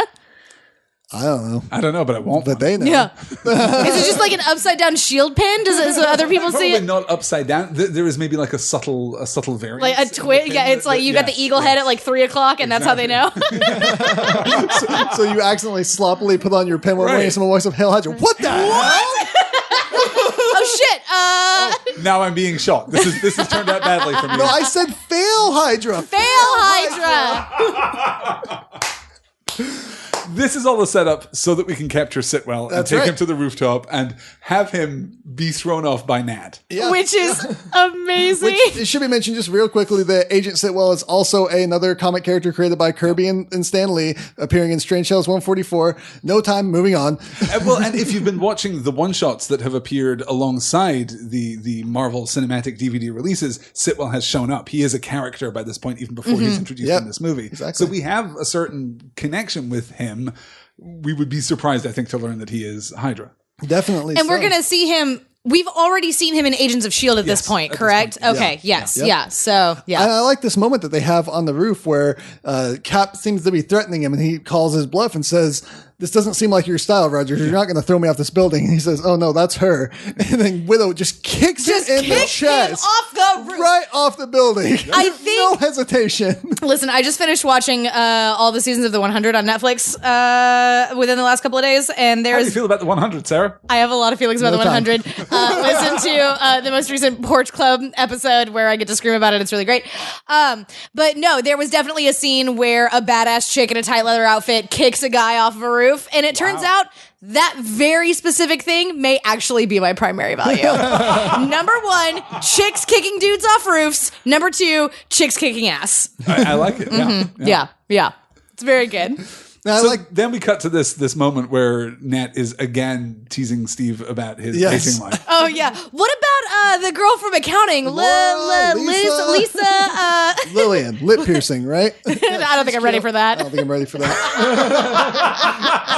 Then we get the wingsuit reveal. Yes. So perfect. It's so I'm in love good. with it immediately. So good. And looks like Stark Tech, even if you didn't know that it was. Yeah. Definitely. Because of the way that it moves, it has a very kind of, there is a commonality there between it and Like Iron the Man Mark suit that I we or see. the Mark II, yeah. Exactly. It looks fantastic. Yes. And as we've said before several times now, Sam is just great. He's the best. So fantastic. Sitwell divulges that Zola developed a data mining algorithm that can identify individuals who might become future threats to Hydra's plans, including Bruce Banner and Stephen Strange, as we mentioned before. Yup. Stephen Strange, who will become a future threat. Yes. So this is the heart of Project Insight. Project Insight is not the helicarriers. Project Insight is the algorithm. Right? Yes. You develop this algorithm so you can identify everyone who would oppose Hydra, Yes. take them all out at once. That's what the helicarriers are for. And then the world is safe. Yeah, and I like that we get this spy movie typical thing here, of course, brought into a modern sense where they say, how can you tell the future? And he goes, are you kidding me? It's all around you. You're on your phone all the time. You're on Facebook. You're telling the internet what you're doing all the time. We know everything about you. Yeah. It's so easy to predict what you're going to do next. It's perfect. Yeah. It's so great. I love that. Great beat there. So the Insight helicarriers, like we mentioned, will sweep the globe using satellite-guided guns to eliminate all of these people viewed as threats. And that just brings so much more danger to what these are for. They're not just to protect people. They're now to eliminate all Just threats. murder. They're just straight up murder. Yeah. No longer protection, just murder. Yeah, we killed 200 million people so that we can save 7 billion. Right. So now our three heroes are ambushed by the Winter Soldier, who kills Sitwell, and then shows off how badass he is. This is an Captain excellent Turn sequence. shows that he has some badassery himself before being exploded off a highway bridge into a moving bus below. Right before that though, we get this amazing scene where so Sitwell has been yanked out of the car, and the Winter Soldier is like shooting into the car, and we see Nat leap forward from the back seat, wrap her body around Steve, and yank him out of the way, and then she kicks Sam basically in the head out of the way to stop him from being shot.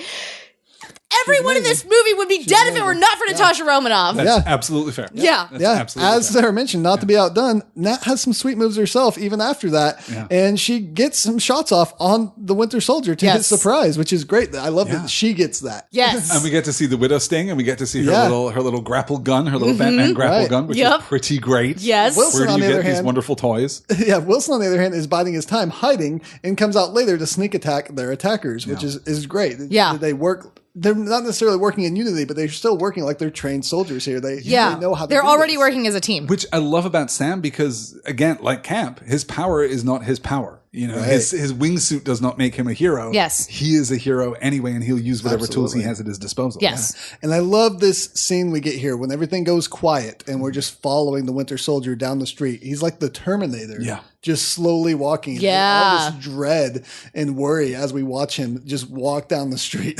It's really, really it does it for impressive. me. It's a great set piece. And I should say, too, that the set pieces in this movie, though we're kind of moving toward, modern Marvel expansion. They're becoming bigger. They're becoming certainly longer. This movie still moves. It's still, the pace is fantastic. This does not take long for this entire highway battle sequence to unfold. Yeah. Yeah. Now, he gets into a scuffle with Black Widow, who tricks him and holds her own against him for quite a while, even disabling his arm temporarily. Yes. Then Cap shows up to continue the fight just after she is shot in the shoulder. Yeah. During the fight, Cap pulls off the Winter Soldier's mask and finally recognizes him as Bucky Barnes. But Bucky just responds to him saying, "Who the hell is Bucky?" Which is what we're all asking at this point. Falcon shows up and Bucky makes his escape. S.H.I.E.L.D. then surrounds our three heroes and take them into custody, but turns out Maria Hill is there to break them all out. And I save them. always forget. And so whenever it happens, I get so stoked. And I'm just like, yes, God, I love Maria Hill. Yeah. You guys were just talking about how apparently she's the worst in the I'm comics. so glad she's the best in the movie. She's the greatest. And best. Steve, he said a bad language word. And, we don't get that in this one. But God, she's so good. So glad we got Sparkles. Yes. Thank God for Robin Sparkles. Hill manages to extract the trio to a safe house where they meet Fury, who had faked his death. Alistair was right all along. Wait, what? Classic Nick Fury. Classic Nick Fury. We see Pierce is in charge of Bucky and that Bucky can't fully remember his past since he was made into a weapon. The people who control him can freeze him and wipe his memory when needed. Which explains the myth of the Winter Soldier. He is literally on ice until he is needed. Then he's defrosted. Yes. Sent out to kill, I don't know, a couple Starks maybe. Yeah, you got a couple too many Starks in the world. Sometimes. Yeah. You need to make space Yes. for new Starks. to For new, rise. yes. Fury has plans to sabotage the helicarriers by replacing their controller chips, and Cap tells Fury that they're not just taking down Hydra, they're taking down S.H.I.E.L.D. too. And everyone around Fury backs Cap up. Yeah. I love it. Yeah. Everyone's like, we're with Cap. Yes. We get a flashback with Bucky being a friend to Steve when his mom died. And Steve says, "Thank you, Buck, but I can get by on my own," when he offers him a place to stay. And Bucky Barnes says, "The thing is, you don't have to. I'm with you until the end of the line, pal." And we'll come back to that. Yeah. We're setting up these arc words that'll be very significant at the end of the movie. Is it weird that in this movie we don't get "I could do this all day"? It feels like there are a couple of spots, particularly when he's fighting Bucky at the end, when when the secret has been revealed. Right. I don't think it never is. mentions it. I think that to use it against Bucky would be ruining what it means and what it stands for. Bucky's Okay. not a bully. Yeah, that makes a lot of Bucky sense. is someone he's Sure, no, saving. that's fair. Who has been Yeah, bullied. yeah. Does the flashback work for you guys? It does. I really like it because I think it builds some of that relationship that we missed in the first film. And we get to see how, like I mentioned in our previous podcast on the first Avenger, that Bucky always looked after Cap, and now Cap feels like he has to look after Bucky. I almost wish that it had been in a different spot. In the Smithsonian. Yeah. He's looking at the Yeah, that memorial would have of been the Bucky. place to do it, right? It feels weird here. Yes. Because it does feel like we're just inserting something. Oh, we'll need this later. Damn, we forgot. Oh, shit. God. Cram it in, But cram it I in, it'll do be I fine. do understand it because Cap is looking off, thinking about how his friend is in such trouble, and he's becoming resilient in his decision that he has to find him and save him at all costs. That makes sense.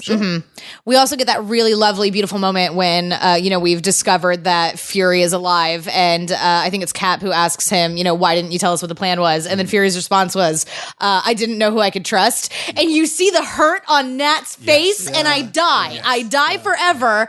It's so good. Yeah, I didn't watch the deleted scenes before we went into this, but apparently there's a deleted scene, or maybe it was just a scripted scene, I'm not sure, where they actually actually got to talk that out a little bit more between Yeah. Fury and Widow. That was what I was going to ask, was how much of Nat's story is in the script and how much of it is the performance. Right. Is she bringing this, is Scarlett Johansson Yeah. bringing this to her understanding of Nat's character, or is it actually scripted? Is it actually intentional? Either way, you're right. You see that hurt in her Yes. face. Yeah. That's It's tough. bad. Yeah, it's rough. Yeah. So Cap resolves to save Bucky, and Sam asks if he's going to wear his civilian clothes, and he says no. If you're going to fight a war, you need a uniform. And this actually really works for me because I like this idea of Cap knowing that imagery is important and knowing that he's a symbol, and the symbol has to be shown when you're taking on the government that's gone corrupt. That he's saying this is America fighting for the actual real freedom. And that's he wants really to be good, that then. symbol. Yeah, I like it. The costume does not look as great as perhaps it should. Yeah. It looks a little, because I think it's primarily because the palette in this movie is just so different from Right. the palette in, Yes. in the first Avenger. Absolutely. We're doing something a little more sepia. There's a little more yellow, a little Yeah. more gold. in Or that even, movie. the two Avengers movies that we're going to be seeing. Sure. Yeah. Yeah, but we do cut to the museum and see that the suit was stolen off the mannequin, and Stanley was obviously losing his job as the night guard. I like this Stanley cameo. I do. It's pretty this is good, one of yeah. the ones that works for me. Yeah. And then we see that the World Security Council members arrive for the helicarrier's launch at the Triskelion. Which is a stupid freaking thing for the World Security Council to do. This was, they made a bad decision. They had the holographs. You've got the holograms. Why are you not doing this via hologram? Like, that's why we have the hologram set up, is so that we don't get you all in one room where Robert Redford can kill you. And then we find out that Abed from Community apparently graduated community college and then went to work for S.H.I.E.L.D. Yes. Captain Abed in the morning. Anyone that watched Community will get that, and I'm glad of it. Oh my God. I just realized, like, the Russos just pulled him directly from Community, right? They straight up were like, nope. Yeah. Okay. I'm going to take a controversial position. I don't like Danny Pudi in this movie. I don't. I love him. I think he's fantastic. I don't like the way that we're leaning on the fourth wall with his inclusion right here. I'm fine with it. It doesn't bother me too much. It affected, not having seen very much of Community, and certainly not whenever I first saw this film, it affected me not at all. I was just like, okay, here's a guy. That's fair. And I think Yeah. the internal consistency of the movie is preserved. But yeah, if you're a big fan of Community, it's a little weird to see him. You're just sitting there going, Abed! Yeah. And he encounters Cap, Falcon, and Hill as they enter the Triskelion. Cap broadcasts Hydra's plot to everyone at the Triskelion, informing them that Hydra has infiltrated. He gives a rousing speech to those who aren't Hydra, and then we all get hyped, right? Super do. hyped. Yeah, this is an Super amazing hyped. speech. Yes. Yes. Yeah. Yeah. If I have to, I'll do it alone. Yeah, I was going to say, I almost want to read it. Yeah. Do it. Read it. Okay. Attention, all S.H.I.E.L.D. agents. This is Steve Rogers. You've heard a lot about me over the last few days. Some of you were even ordered to hunt me down. But I think it's time to tell the truth. S.H.I.E.L.D. is not what we thought it was. It's been taken over by Hydra. Alexander Pierce is their leader. The Strike and Insight crew are Hydra as well. I don't know how many more, but I know they're in the building. They could be standing right next to you. They almost have what they want. Absolute control. They shot Nick Fury, and it won't end there. If you launch those helicarriers today, Hydra will be able to kill anyone that stands in their way, unless we stop them. I know I'm asking a lot, but the price of freedom is high. It always has been.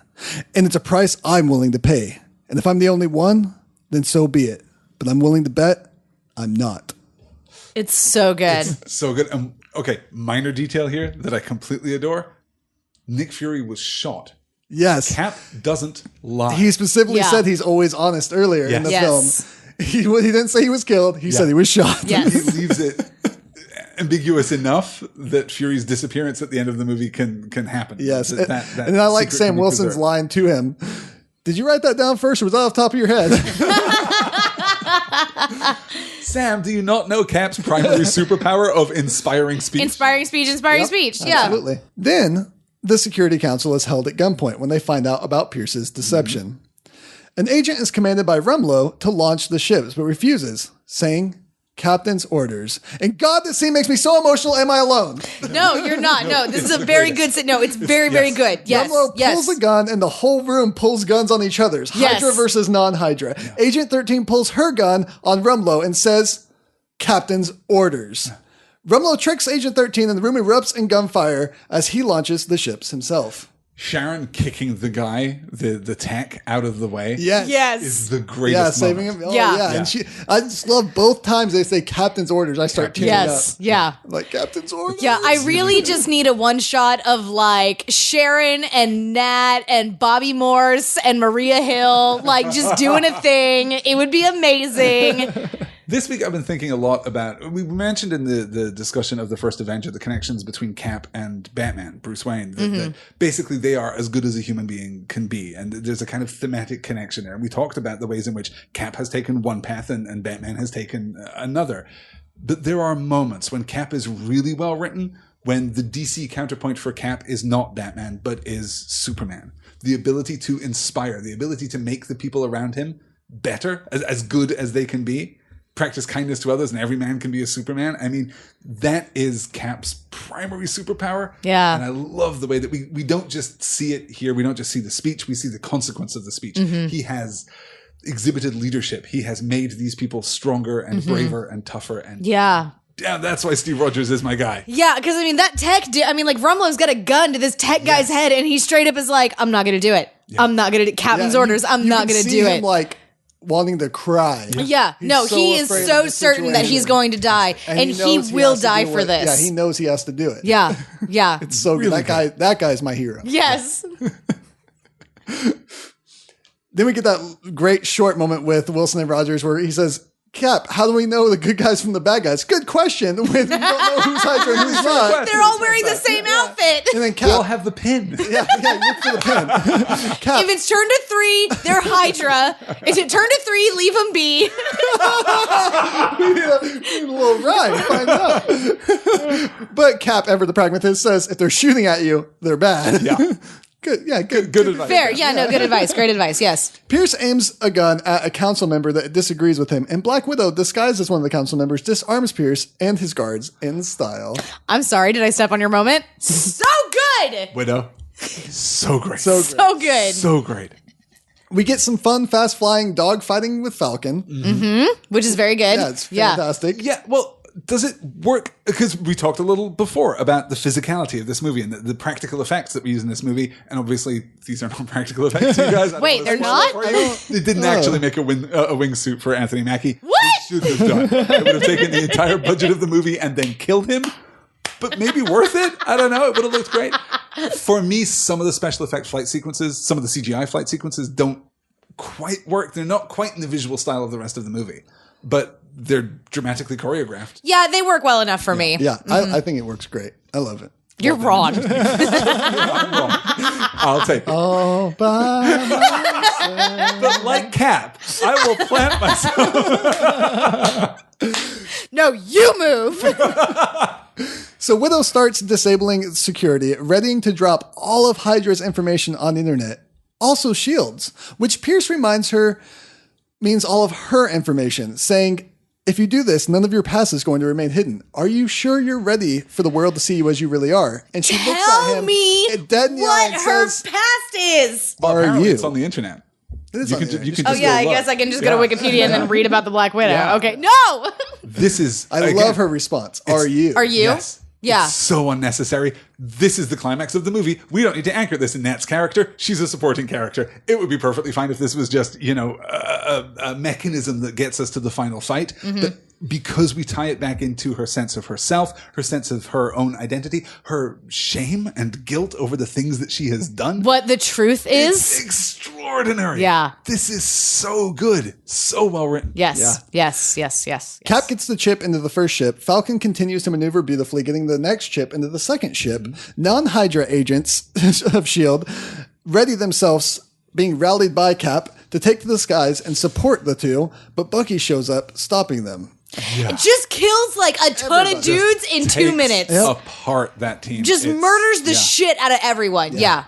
And then Fury arrives, to Pierce's surprise, and I love that moment. It feels really good. I really like so it. good. To unlock S.H.I.E.L.D.'s database so that Romanoff can leak the classified information, exposing Hydra to the public. And I really like that he says, don't you think we took you out of security? He's like, yeah, you did. And he flips his eye patch and he's like, but you didn't remove this eye. Oh, it's so good. Yeah. And I like that Alexander Pierce here, while he is a villain, he's rooted in this idealism, like that idea that the villains always think they're right. And he says, our enemies are your enemies, Nick. Disorder, war, it's just a matter of time before a dirty bomb goes off in Moscow or an EMP in Chicago. Diplomacy? Holding action a Band-Aid? And you know where I learned that, Logata. You didn't ask, you just did what had to be done. I can bring order to the lives of 7 billion people by sacrificing 20 million. It's the next step, Nick, if you have the courage to take it. Yeah. And Nick says, no, I have the courage not to. Which is it's so good. that's the heart of the issue. That is every time we talk about science fiction stories, you're right, Minority Report, where we can predict crime, we can predict evil, we can anticipate threats and neutralize them before they become threats. This becomes the kind of thematic battlefield upon which we wage war. Yes. This idea that because we can, should we? Or should we shouldn't. preserve freedom? It's freedom versus control. It's the oldest, political division in human society. And it's beautifully encapsulated. And Vinton, I think you're entirely right. One of the reasons that this is so powerful is that Pierce isn't wrong. If you accept his premise, if you accept the idea that then 2 million out of 200 million out of 7 billion is nothing. Exactly right. And especially if you know they're going to do bad things. Yeah. I mean, there is an MCU specific counter argument, which is space, but also aliens. But, within the framework of this movie that could not care less about aliens, because this is a 70s spy thriller and that's just fine. I think it is a compelling argument and we can be moved by it. That's why Nick Fury's response is perfect. It's not cowardice. It's not a lack of will that prevents him from taking the step and activating Project Insight. It's actually courage. He is braver because he's not going to take this anticipatory step. I just completely love it. Everything from Fury getting off the helicopter to the final resolution of the scene is this is so perfect. Good. Yes. Perfect spy movie right there. Yeah. Even the line where he says, keep both eyes open sounds like something out of a spy movie. Yeah. Yeah. So it's very, very good. But also one of those perfect Nick Fury one-liners. Oh, sure. Yeah. Back to Bucky fighting with Cap. He throws Cap off the helicarrier, but Cap catches himself on it. And then Falcon flies down, but Bucky tears one of his wings off and throws him off the helicarrier. So Falcon survives that fall, but is grounded and unable to continue the fight. I love that line. I'm grounded. Yeah, I'm grounded. It's so... Cap pleads with Bucky, and they start fighting after a moment. Cap ends up choking out Bucky and almost gets back to insert the chip. We cut back to Pierce killing the council members with a device he has installed on them, on their suits, and gets Nat and Fury to drop their weapons because there's one on her suit because she was disguised as a councilwoman. Right. Then we cut to Wilson fighting Rumlow. Fuck that guy. That's just going to be there just so we know how Rumlow ends up, I guess. And then we get to see Wilson jump out of a building. Yeah. Sure. The 41st floor. They don't put the numbers on the outside of the building. Right, Nick, but you can count. And then we go back to Cap, who almost gets the chip in, but is shot by Bucky. Like in the gut, right? Like through the back into the gut. And he falls down. The ship targets nearly 1 million people and prepares to fire. The countdown reaches 1 and Cap slides the chip in at the last second, making the ships target themselves. Cap commands Maria Hill to let them start firing, even with Cap and Bucky still on this third one. Nat shocks herself with her widow's sting, frying the explosive, and Fury kills Pierce. And then runs over to check on that, and she says, those really do sting. Which is a nice beat for those of us who have read the comics and know that is a widow sting. Yeah. That's never mentioned in the movie. Right. But it's cute. No, it's very good. We also get, I think like in this sequence, we see whenever Maria Hill is like at the control center and she's sitting there and like talking to Cap on this stuff. God. This part was so damn good. Like, and then the guys break into the room. She just pushes back from the desk, boom, boom, boom, back to her computer. Like, no, it's like she's hollering, I'm doing a bit. And like, super competence from Maria Hill. I love it. She's amazing. One ship collides into the building where Wilson and Rumlow are fighting. Wilson dives out into the helicopter with Fury and Nat. The perfect dive, apparently. It's amazing. And Fury it's great. Just like leans the helicopter so he can dive right in. It's so amazing. Now, I don't know how helicopters work. Yeah. Like that. Perfectly Okay. like that. See, here's the thing. I don't love the tilt of the helicopter to catch Sam because we've already established the perfect MacGuffin to solve this problem, which is Nat's grapple gun. Oh, that would have been amazing. We could have used that as a foreshadowing, and she could have just shot him with it, hit the back of his, because I think at that point he's still wearing got like the his little remnant backpack. Just grabbed him with that and hoisted him in. I don't know. The tilting helicopter. That's a high risk strategy right there. Helicopter's not great to, I don't know, jump toward is what I'm saying. Yeah, not really. There's just a buzz like a Cuisinart. And we just have a... Cap shows up later. Where's Sam? We don't know. No, it's, No, we don't know. He literally doesn't exist anymore. He's a red mist. Who is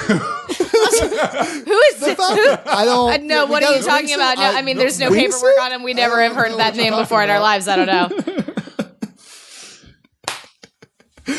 Cap helps a trapped Bucky, trying to convince him of who he is, and refuses to fight him as the ship goes down. Cap gets battered in this fight. Oh my He gosh. says, I'm not going to fight you. You're my friend. And the Winter Soldier says, you're my mission. You are my mission.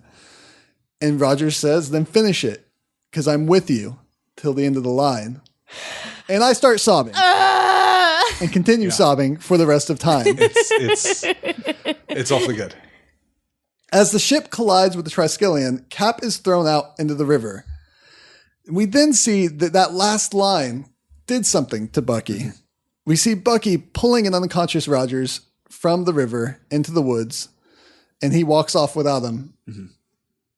And I continue to sob. Yeah. We basically get the Incredible Hulk sad walking away music. Yes. Well, I guess the Winter Soldier is going to go on to another town, save another captain. Captain Britain this time, maybe. Sam Wilson sits with Cap in the hospital playing the Trouble Man soundtrack. Cap awakes and says, on your left. Oh my Great God, it's return so beat. good. I love it. I love it so much. good. Agent 13 is apparently an amazing shot for one, but also with the CIA now. Yes, yes. Maria Hill is with Stark Industries and Yup. Human Resources, I guess. Yeah, I love that. Can we go back to Agent 13 being hired by the CIA? Yeah. Because, okay, great. We've disbanded S.H.I.E.L.D. and Hydra. Uh-huh. And now they're just going to be hired by other law enforcement departments. That aren't Hydra. Other intelligence divisions. Mm-hmm. But, right, a lot of Hydra people are going to be hired by those. Oh, shit, you're right. Well, Well, no, that's why Sharon needs to go there, is to be able to stop Yeah, them. we have the information that's been leaked on, so maybe Oh, I that guess has so. lists. That's true. At Yeah, least yeah, yeah. In America, Fair. that's why Fair. Fury is going to Europe later, because we know who the Hydra agents are in America now, supposedly. Also, we may not know this, but part of the CIA interview process is, are you Hydra? No. Are you Hydra? You have to tell us, You or have it's to tell us, or entrapment. it's entrapment.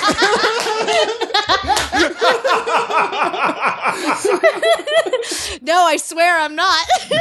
Your They pin just is lean over and tilted. whisper, Hail Hydra, and they go, what? Okay, you're in. Oh, damn it. I love Maria Hill being hired by Stark. I love that she's wearing a fucking lie detector test, like on her fingers. Like, That's how Stark does it. Yeah. Stark needs Yeah. to be sure that you're not Hydra. Yeah. He'll double check. Yeah. The FBI picks up Senator Stern, who we saw whisper Yeah. Hail Hydra earlier. Rumlow survived, but is badly burned, setting up his return as Crossbones, which we'll talk about more in a future episode when we get to Civil War. Yes. And Black Widow appears before a Senate subcommittee, dropping the damn mic. for sure. Yeah. Yeah. kidding. You're not going to arrest us. You need us. Yeah. Kiss my ass. Walk out. Fury, under the cover of his apparent death, decides to head to Europe in pursuit of Hydra's remaining cells. Black Widow tells Cap to call Sharon and kisses him on the cheek. Adorbs. It's super adorbs. Yes, I'm very into it. Cap and Wilson decide to find Bucky. Yeah. I like that Nick Fury's grave bears the epitaph, the path of the righteous man, Ezekiel 25:17, which is the scripture that he reads in Pulp Fiction. Yup. Is perfect Easter egg is perfect. Yes. Yes. Hey, if you're going to fake your own death, don't go to your grave. Yeah. Just don't do it. Don't do that. Well, listen, it worked out just fine for Nick Fury, Sherlock Holmes. I mean, it seems to me that if you fake your own death, you're obligated to go to your own grave. Yeah, I feel like in every movie So you when can somebody get fakes that their death, they're dramatic out there. shot. Yeah. Fair. It's Tom Sawyer, right? It's a classic trope. And then we get a mid-credit scene with Baron von Strucker. Okay. Whoa. Before we get to that, Sarah, exhale. It's going to be just fine. Before we get to that, I want to talk about the place of the Winter Soldier in the MCU. Because we mentioned earlier, this is the movie that changes everything for Agents of S.H.I.E.L.D. Yes. At this point, we are 17, 18 episodes deep into the first season of Agents of S.H.I.E.L.D. And though I don't think it's bad, I think there's a lot to like in the beginning of Agents of S.H.I.E.L.D., it hasn't yet become what it will be. The events of The Winter Soldier ripple out beautifully into the TV show. The Hydra reveal is perfect, and they turn... Okay, spoilers for the first season of Agents of S.H.I.E.L.D., I guess. They reveal that Grant Ward has been a Hydra agent all along. Everything that we understood about Coulson's team is wrong. And though I love The Winter Soldier, I almost love...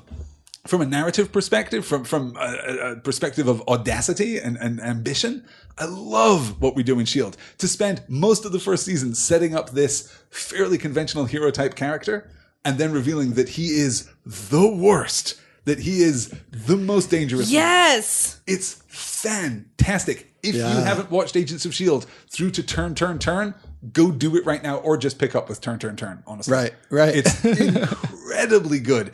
And the movement through the last, 4 or 5 episodes of the season is perfect. I just adore it. You guys were both watching Agents of S.H.I.E.L.D. as it was coming out in the first season? I actually was very, very late to the game. I didn't watch Agents of S.H.I.E.L.D. until about 2 Christmases ago, I think. Okay, And you were still in New York, Alistair, at that time. But we were friends on Twitter. And I was live tweeting all of the episodes as we were going through. I was like, I just got to turn. And everybody was like holding their breath, waiting for my tweets. They were like, oh, this is going to be good.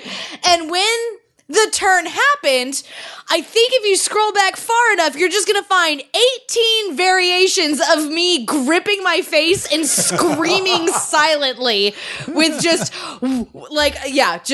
was amazing. It was brilliant. It was at that point. I mean, I was in from minute 1. But at that point, I knew that the show was really, really something special. And I was just blown away. When you go back and you watch the beginning of the first season and you see all the clues that suggest that Ward is not who he seems to be. It's so good. It's so very good. Yes. So, Vinton, you were watching Agents of S.H.I.E.L.D. as Cap was coming out? Yeah. It was real interesting to see the way that these things all intertwined. And I really loved that they were connecting the movies with the show. And that was actually telling where the show was going to be heading. I loved it so much. I wish we would even got more of it. It was literally opening weekend for The Winter Soldier. They just slotted it into the MCU timeline as if it were an episode of Agents of S.H.I.E.L.D. So when we came back the following week, the fallout had happened. And so good. And that's the way amazing. that ties everything together from the first season of S.H.I.E.L.D. and propels us into the second is beautiful. And Grant Ward becomes, I think, a legitimately great villain. Yes. For a while. Wonderful, horrifying antagonist for a little bit. Yeah. For a little bit. And Maria Hill shows up in Agents of S.H.I.E.L.D. Which is great. That's brilliant. Yeah, and give me more Maria Hill. Where we're at right now in Agents of S.H.I.E.L.D. as of this recording, they're doing a lot more with Hydra again and telling some interesting stories with what if Hydra was in control of things and what would this look like? And if you're not watching Hydra, I'm looking at my podcast. I know, we got to catch up. I know. If you're not watching S.H.I.E.L.D. You're in too far, Vinton. Oh, no. No, they've got you. Let me test it. Hydra. I tricked you. I said it first. Now it looks like you responded to me. Oh, no. Wait, this is a terrible password. Turns out, Hydra, not so smart. Okay, so that is Agents of S.H.I.E.L.D. It is fantastic. This turn is beautifully done. I've never seen anything like it in television. Hey, Sarah, what do you think of the Scarlet Witch? She's my favorite. And we don't get much here. What were your thoughts when you originally saw her? Okay, no, that's actually a really good question. So, when I saw this film in theaters and I'm waiting on my mid-credit sequence and we get this sequence with, I don't know, like some dude with a European accent talking to some other dude and they say something about the twins and then we turn and then I see this beautiful, ethereal, dark-haired woman on her knees with her hands all bandaged up and she's doing like this telekinetic power thing and then like she fucking like splinters the atoms of these alphabet blocks. Yeah. I stood up in the theater and was like, I'm in. I don't know who that is, but I love her. She's my favorite. And I immediately was like, I don't know who that person was. I don't know. And like, guys, I had like just seen Godzilla. Like I had which has Elizabeth Olsen in it, and I did not recognize her at all. I still haven't seen that. It's pretty good. Aaron Taylor Johnson also in it. Wanda and Pietro are married in that film and have a son named Sam, and it's weird. Anyway, so it's the Ultimate Universe. It's the Ultimate Universe. Yeah. Also, Bryan Cranston is there for like 5 minutes. But no, I was like just immediately enchanted by her, and I was like, "This looks like a young woman who is so OP that she can destroy the world on accident," and that is my jam. And it might as well have had inscribed at the bottom of the screen for Sarah Kate. Yes, yeah, it basically should have at least had the thing. Yeah, Pretty great. Yeah. it's really, really good. You see Pietro like freaking out in his cell, like he's moving so fast now and doesn't know how to control that. You see just how she's fucking terrifying in this credit scene though, right? Like because you see, like I said, you see Pietro like totally freaking out. And he's got these new powers and he doesn't know what to do, and she just appears to be taking to these new telekinetic powers like a fish to water. I'd never thought of the word ethereal connected to the Scarlet Witch, but you're absolutely right. She feels otherworldly in a really unsettling way. She feels, Well, and it's really interesting because in this, I don't think that we see like her, like the scarlet like penumbra that we're gonna get around her later. Like it's just the stuff is moving in front of her hands, and so it's been really fun to see like how she evolves as a character and like how her design changes and things like that. But we are doing that weird staccato pacing thing with the footage of her where it's not quite linear, where we're accelerating and then decelerating. Well, that thing that she does with her hands, like where it's like all weird and twitchy and looks like a neat camera effect, Elizabeth Olsen can just do that with her hands. Yeah. That is just a thing she can do. She's clearly mutant. No, she's not a mutant. No. Nope. She's Enhanced. Enhanced. Enhanced in the field. If she's a mutant, then Fox owns her? Is that how that works? I think that's how that works. Yeah, but no, I was super fucking stoked and just so ready. And I mean, God, I had never been excited for a film like I had been excited for Age of Ultron, and I was like devouring all of the promotional material. It's the definitive counterpoint to everything that Alexander Pierce has been arguing throughout the course of this movie. Yes. Because this is no longer a world of nation states and espionage. This is, as Strucker says, a world of miracles. And that's much more terrifying. Much more terrifying. Yes. Fantastic. Yeah. And we do get Baron von Strucker from the comics here, who was a former Nazi officer and one of the leaders of Hydra. And it's interesting that Strucker actually subjected his own twins, Andrea and Andreas, to treatment which gave them superpowers. So there's a bit of a connection here to them and the Maximoff twins. Yeah. Yeah, it's very good. I like it a lot. Yeah. And then we get a post-credit scene with the Winter Soldier visiting the Bucky Memorial at the Smithsonian Institution that Cap was at the beginning. I don't love that. Really? I don't love it. I feel as though it's a little too neat. It's a little too clean. And I don't love the idea that the Smithsonian is literally just open to anyone. I don't like the idea that Bucky stays in DC, honestly. I kind of wish that he had that's true. Well, if he spent this entire time as the Winter Soldier, like keeping that mask on until Steve ripped it off, then I can see how he gets away with it. Possibly, but we could have done basically this scene with, Bucky in a cabin in the woods with a laptop. We could have done something. He doesn't know how to use a laptop. To be fair, Cap is way more recognizable to the public as That's himself. true, yeah. And he's basically and now he's got like the long sad guy hair. Security at the Smithsonian. Ball cap, jacket. Yeah, no, he's wearing a baseball cap. Listen, when you're on Team Cap, you wear a baseball cap and no one can recognize you. It's true. Steve does it, Sam does it, Wanda does it, Bucky does it. It's perfect. I do like it, the idea though, just the feeling behind the scene that he's forgotten who he is, and here he is trying to remember, and he's looking at this more going, this is me? Yeah, the feeling behind the scene, the intent of the scene, I really like. The execution of the scene, I'm a little less convinced by, but it works well enough. Yeah. I kind of wish, honestly, that we'd flipped them, though. I kind of wish that Bucky had been the mid-credit sequence. And then the Maximoff twins had been, the kicker to take us into played a lot better, actually. I did learn that the Maximoff twins scene was directed by Joss Whedon, so that was kind of neat. That was cool to be able to have that there. And that is Captain America: The Winter Soldier. I love this movie, and I love Bucky. Yeah. Yeah. That's great. That's good. I still don't really care that much about Bucky. Bucky works a lot better for me in this movie. The Winter Soldier is very cool. Yes. Is so kind of an cool. iconic villain and really works. The turn to Bucky, it does test my patience a little by the time we're moving through that final fight sequence.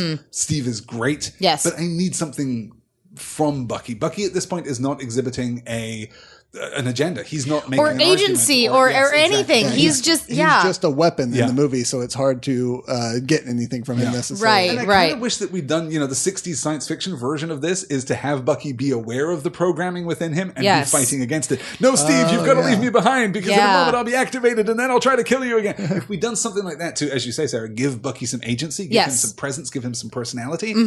I could have been more engaged by him, but archetypally, I think he works, and God knows he brings out the best in Steve Rogers. Yeah.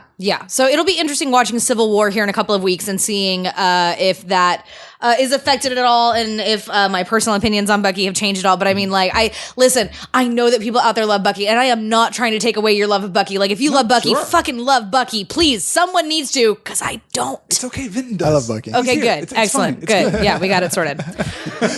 What were your favorite parts of this film? Everything with Natasha. Yeah, everything with Stephen Nat is Yes. pretty Probably, cool. yeah. I think my absolute very favorite is the car scene between Steve and Natasha. I think that there's just so much Everything character from the work. Apple store out, Yeah. moving through the mall, the kiss on the escalator, into Yes. the car, all the way to the just camp is pretty great. Yeah, so much of their relationship is being formed. So much of their characters are being shown and explored, and I just think that it's really, really super important. And like I said, this is the closest thing that we've got to date to a Black Widow movie. And So. it is kind of a Black Widow It's movie. kind of a Black pretty Widow good movie. Black Widow movie. If you're going to take that, then I'll just take Robert Redford. I'll take every scene that Robert Redford has. There you go. He's fantastic. I would never have expected him to be this good in a Marvel movie. Yeah. Yeah, mine's somewhere in between, depending on what I'm looking for, either the emotional or the action. The action would be when Winter Soldier kills Sitwell and they have the whole fight scene leading all the way down to the streets. yeah. Oh, and it's he a walks great down the street like sequence. the Terminator. Oh, I just love it so much. Or Cap's orders with Yeah. Agent 13 and the kid getting kicked Yeah. out of the way and the kid just refusing to launch the ships because he knows it's not right. Yes. Oh, it's so Yeah. good. So this is a pretty good movie, you guys. We're into it. Where pretty does it good rank movie. for you? Is it top 3 MCU movies? Do Top you like 3. it better than the first Avenger? Yes. Ooh. For me, it's easy. That's yes. emphatic, Vintage. Yeah, for me, it's an easy. Okay, yes. great. I think for me, First Avenger and Winter Soldier may actually be tied. I could see that because Yes. Peggy and origin Yes. story and so on Yeah, and so forth. yeah. I think that like of the Cap trilogy, I think that Civil War. I know that Civil War is my favorite. But yeah, I think that it's probably. I mean, yeah, I think that First Avenger and Winter Soldier are definitely tied for like 4th or 5th place in my top 5. I can definitely see that. I think I like Winter Soldier more even than I like the first Avenger. Mm-hmm. This is just this process of watching these movies with you guys has just solidified for me how much Cap is my guy. Yeah. How much he is the heart of the MCU for me. I like his movies better than I like any of the other MCU movies. Yeah. So I think Civil War is my favorite too. This is probably number 2, though. I think there's a decent argument to be made that my top 3 Marvel movies are the Cap movies in reverse chronological order. Nice. So No, I'm that's really good. looking forward to talking about Civil War Yeah. in 2 weeks' time. But next week, we're not talking about Cap. We're No. not even talking about a movie. Next week, Sarah? Next week, we are talking about Chelsea Kane's Mockingbird run that she did with Marvel. There's only 8 issues in that, so it shouldn't take quite as long as the Vision episode that we did, but we're going to see. But I have a lot of feelings about Mockingbird and Bobby Morse, and Chelsea Kane's issues are really sharp and really funny and just really poignant and beautiful. And interestingly enough, you can read those 8 issues in any order and get something new out of it every time, but the story overall is still coherent, Yeah. which I think is really cool. It's like a kind of puzzle box. astonishing. Yeah. It's astonishing. Yeah. Chelsea Kane knows what she's doing. So it has been released in 2 volumes, but it is only 8 issues. It's not the usual. Yes, I think that the 12-issue first run. trade is out. I don't think that the second trade is out yet. I have it on pre-order from Amazon. I actually don't think that's coming out until this summer. But they should all be available like on Marvel Unlimited and things like that. Comicsology, Yeah, or too. Comixology, whatever. Yeah, wherever you should be able to wherever get you find digital wherever comics. you find Yes. digital comics. Yeah, so that's what we're going to be doing next week. I'm very excited. Yeah, I think it's going to be a lot of fun. Thank you guys so much for listening to this show. If you want to support us, if you want us to, keep doing this thing and do more comics and more movies and more superheroes and I don't know, stuff that's like superhero adjacent and superpower adjacent, then you can support our show by going over to patreon.com/commonroomradio and kicking us $1 a month or whatever you can afford. You can find us on Twitter at Common Room Cast. You can find me personally at Elsa Grab the Salt. I'm at Paper Bullets. And I'm at Flesh Eater. And I think that's basically going to do it for this week. Is that right? Oh, yeah. Go over to iTunes, leave us a rating, review, whatever. It helps us out, blah, blah, many blah. much reviews. Many much reviews, Yeah, many much okay. ratings. 5-star reviews, just right. Hail Hydra. Yes. Oh, my God. Please. That would be amazing. Yes, yes, yes, yes, yes, yes, yes. What's the text for whispering? Is it like double parentheses? Something like that. That's Let's figure it excellent. out. Okay, well, thank you guys so much for listening. I'm Sarah K. Bazant. I'm Alistair Stevens. And I'm Vinton Bain. And attention, all S.H.I.E.L.D. agents. This is Steve. I'm sorry. Did I step on your moment? Excelsior! Excelsior!